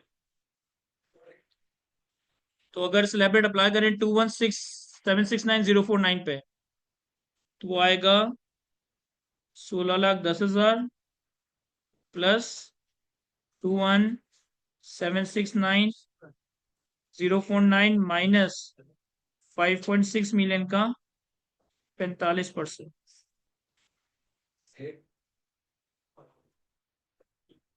कितना 8886007।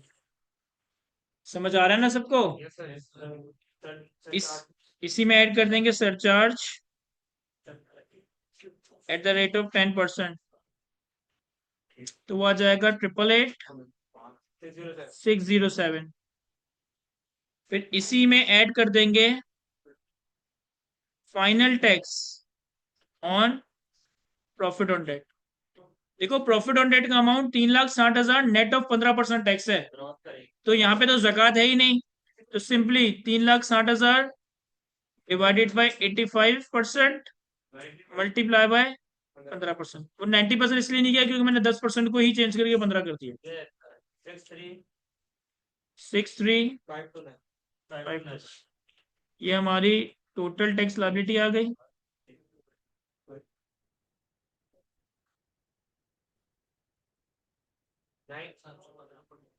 983820। इस टैक्स लायबिलिटी से हम माइनस करेंगे विदहोल्डिंग टैक्सेस। सवाल में दो विदहोल्डिंग टैक्सेस थे, एक तो मशीनरी की इंपोर्ट के ऊपर 1,10,000 रुपए का टैक्स था, और एक हमारी इंटरेस्ट के ऊपर 15% विदहोल्ड हुआ था 63,529, तो ये हो जाएगा 173,529। ये माइनस करने के बाद हमारे पास टैक्स पेबल आ जाएगा। सर किसी को ऐसा लगे कि मैं बहुत तेज जा रहा हूं, समझ नहीं आ रहा, तो मुझे बता दीजिएगा। मैं अज्यूम कर रहा हूं कि आपको सब समझ आ रहा है। अमोटाइजेशन मैंने ऐसे कैलकुलेट किया है कि 1,80,000 रुपए की सॉफ्टवेयर की कॉस्ट थी, 15 साल की यूजफुल लाइफ थी, तो 1,80,000 डिवाइडेड बाई 15, एक साल का अमोटाइजेशन आ गया।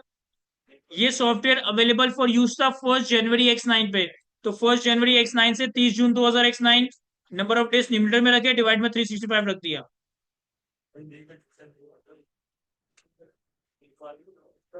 उमायमा ईद मिलन पार्टी अलाउड है, मैंने इसलिए नहीं लिया क्योंकि पीपीटी कैलकुलेट करते वक्त वो ऑलरेडी माइनस हुआ है। जो चीज पीपीटी में ऑलरेडी माइनस हुई हुई है, और अगर इसमें दोबारा माइनस कर दूं वो तो डबल अलाउ हो जाएगा ना। हिना कर सकते हैं 6/12 भी। कितना आ रहा है टैक्स पेबल? 9664667। सर समझ आ रहा है मैं यहाँ तक? अब हाथ बांध के बैठिए, कॉपी नहीं करना आपने। हो गया बहन को देखा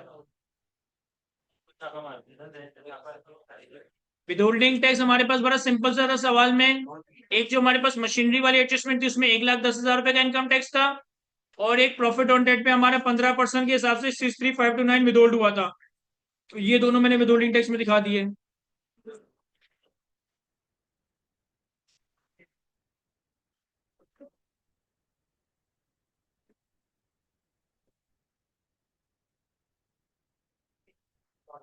नहीं मिनाइल, हम डायरेक्ट 15% से मल्टीप्लाई नहीं कर सकते, क्योंकि 3,60,000 का अमाउंट नेट ऑफ टैक्स है। नेट ऑफ टैक्स का मतलब है कि प्रॉफिट ऑन डेट से 15% माइनस होने के बाद 3,60,000 है, तो हमें क्रॉसअप करना पड़ेगा, 85% से डिवाइड करना पड़ेगा।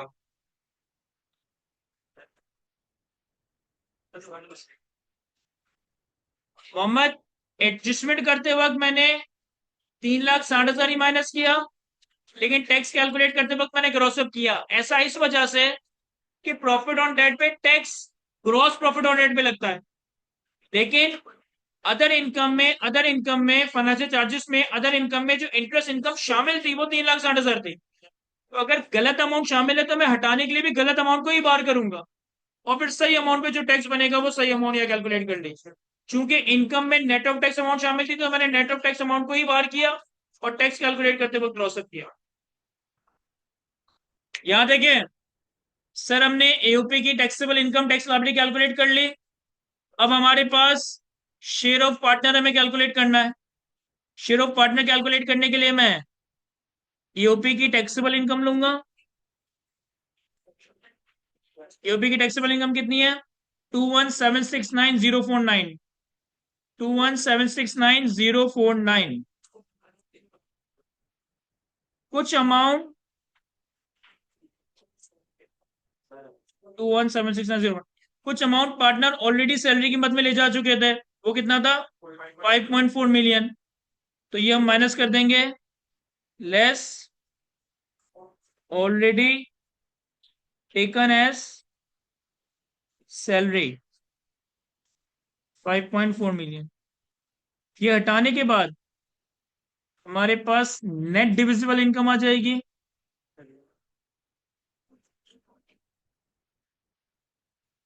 कितनी?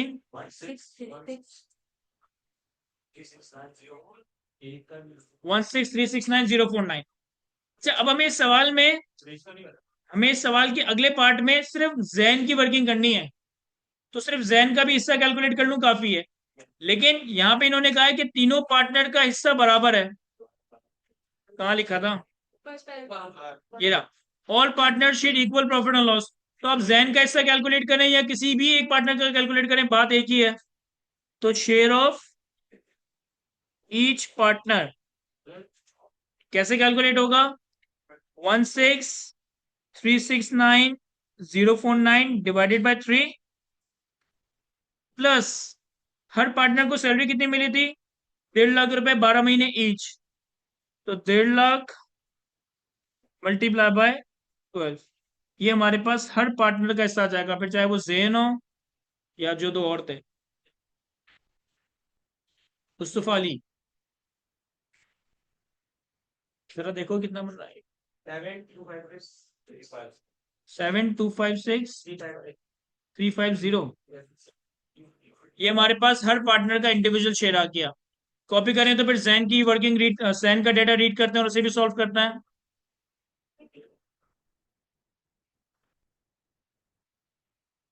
जी वासिक, आपके सवाल का जवाब यस है।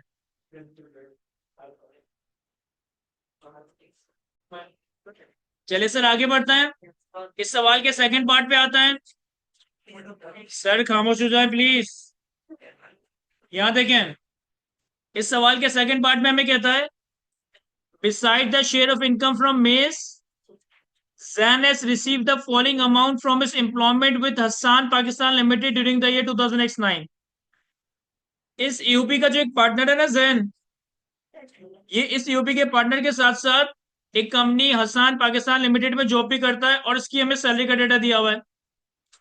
मंथली सैलरी है 2 लाख रुपए, reimbursement of 3.5 lakh for actual cost of medical for him and is dependent from an insurance company under the health insurance policy. ये क्या चीज है?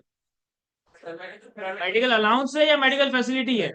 सर ये मेडिकल फैसिलिटी है। क्या ये मेडिकल फैसिलिटी एम्प्लॉयमेंट कॉन्ट्रैक्ट के तहत है या वन ऑफ है?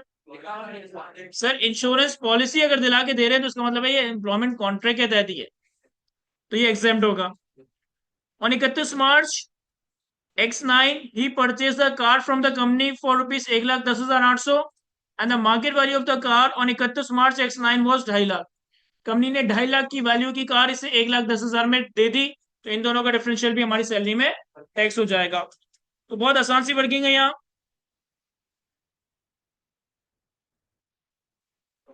हमारे पास स्प्रिंग 19 के अटेम्प्ट का क्वेश्चन नंबर 1 का पार्ट बी।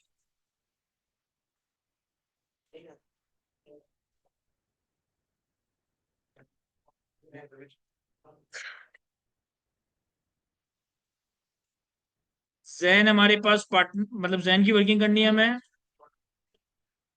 जो कि रेजिडेंट यूपी है, सॉरी रेजिडेंट इंडिविजुअल है, और टैक्स ईयर है हमारे पास X9। जैन की हमारे पास सैलरी इनकम का डेटा दिया हुआ है।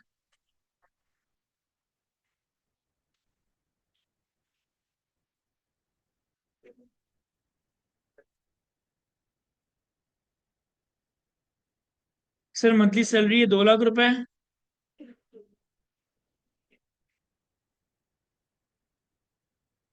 तो 2 लाख मल्टीप्लाई बाय 12, 24 लाख रुपए। इसके अलावा मेडिकल फैसिलिटी है लेकिन उसे मैं एग्जाम्प्ट में शो करूंगा, और एक ट्रांसफर ऑफ कार है, ट्रांसफर ऑफ कार। 2.5 लाख की कार की मार्केट वैल्यू है, और इसको ये 2.5 लाख की कार दी है 1,10,800 में।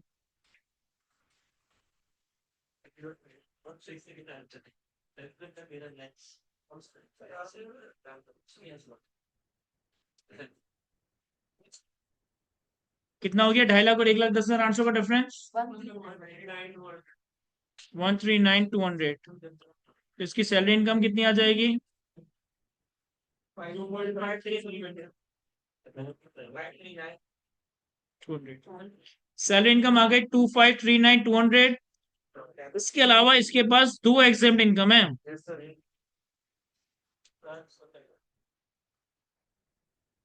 एक इसके पास मेडिकल फैसिलिटी है under the terms of employment,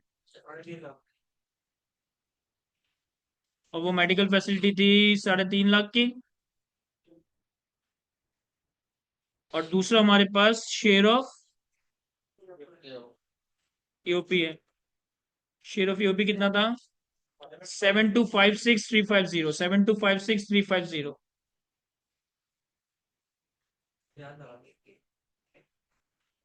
तो ये हमारे पास एग्जाम इनकम का टोटल आ जाएगा, देखो कितना। 7,606,3 यहाँ देखें, इसकी सैलरी इनकम आ गई 2539,200, एग्जाम इनकम आ गई 7,606,350। इन दोनों का टोटल टोटल इनकम बन जाएगा। टोटल इनकम कितना है? 2539,200 प्लस 7,606,350।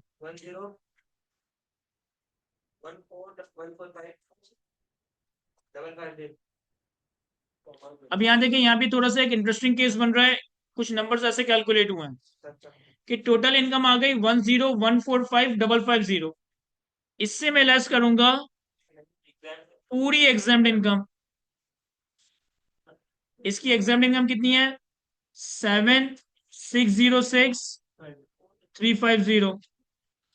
और जब आप एग्जाम्ड इनकम को माइनस करेंगे तो आपके पास टैक्सेबल इनकम आ जाएगी 2539,200। अब देखें, बजाय इसकी टैक्सेबल इनकम 10 मिलियन से कम है, यानी कि जैन के ऊपर अपने ऊपर तो सरचार्ज अप्लाई नहीं होगा। सर टैक्स लायबिलिटी कैलकुलेट करने के लिए हमें इसका सैलरीड नॉन सैलरीड का स्टेटस भी देखना है। सैलरी टैक्स लायबिलिटी कैलकुलेट करने के लिए हमें ये भी देखना है कि जैन सैलरीड है नॉन सैलरीड है। ये मालूम करने के लिए हम सैलरी को डिवाइड करते हैं टैक्सेबल इनकम से, टोटल इनकम से नहीं। अगर मैं सैलरी इनकम देखूं, इसकी सैलरी इनकम कितनी है, 2539,200, 2539,200, और टैक्सेबल इनकम कितनी है सर, वो भी 2539,200 ही है। यानी कि ये 100% आ गया, यानी कि जैन का स्टेटस सैलरी इंडिविजुअल है, ठीक है। जैन का स्टेटस सैलरी इंडिविजुअल। अब हम कैलकुलेट करेंगे टैक्स लायबिलिटी। देखिए बहुत सारे लोग एयूपी के केस में टैक्स लायबिलिटी कैलकुलेट करते वक्त ढेर होशियारी ये करते हैं कि वो टोटल इनकम पे स्लैब रेट अप्लाई कर देते हैं। आपको पता है कि हमें एक एवरेजिंग का कॉन्सेप्ट अप्लाई करना है, तो हम टोटल इनकम पे डायरेक्ट स्लैब रेट अप्लाई करके एवरेज रेट कैलकुलेट कर ले। ऐसा नहीं है। ऐसा क्यों मैं कह रहा हूं, क्योंकि अगर यहां पर आप जैन की टैक्सेबल इनकम लो और उसमें एग्जेम्प्ट इनकम नहीं, exempt share of AOP add करो, तो ये तुम्हारी टोटल इनकम नहीं बनेगी, ये कुछ और बनेगा। सर टैक्सेबल इनकम कितनी है, टैक्सेबल इनकम है 2539,200 प्लस शेयर ऑफ ईओपी कितना है 7256,350।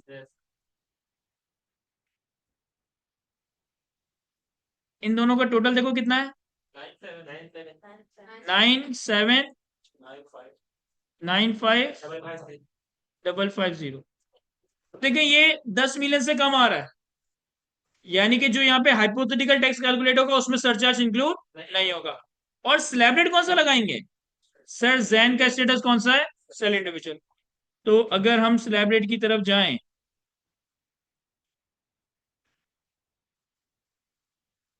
तो हमारे पास टैक्स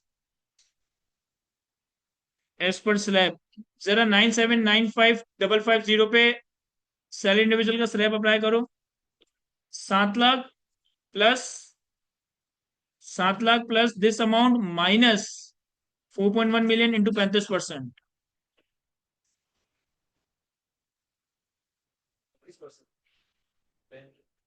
हाँ 35, 4.1 मिलियन से ज्यादा की अमाउंट पे 35 प्लस 7 लाख।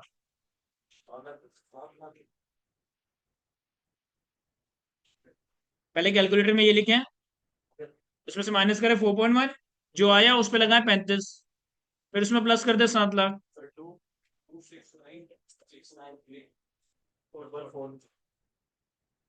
यही बन रहा है ज्यादातर लोगों के पास, 2693443।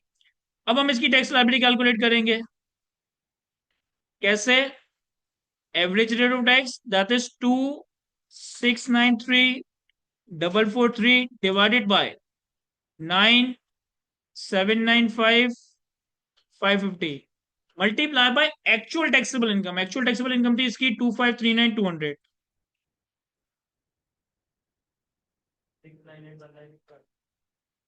698, ये हमारे पास जैन की टैक्स लायबिलिटी आ गई है। तो यहां तक हमारे सवाल कंप्लीट हुआ जाता है। कॉपी कर लें इससे, तो फिर हम ब्रेक के बाद आगे बढ़ेंगे।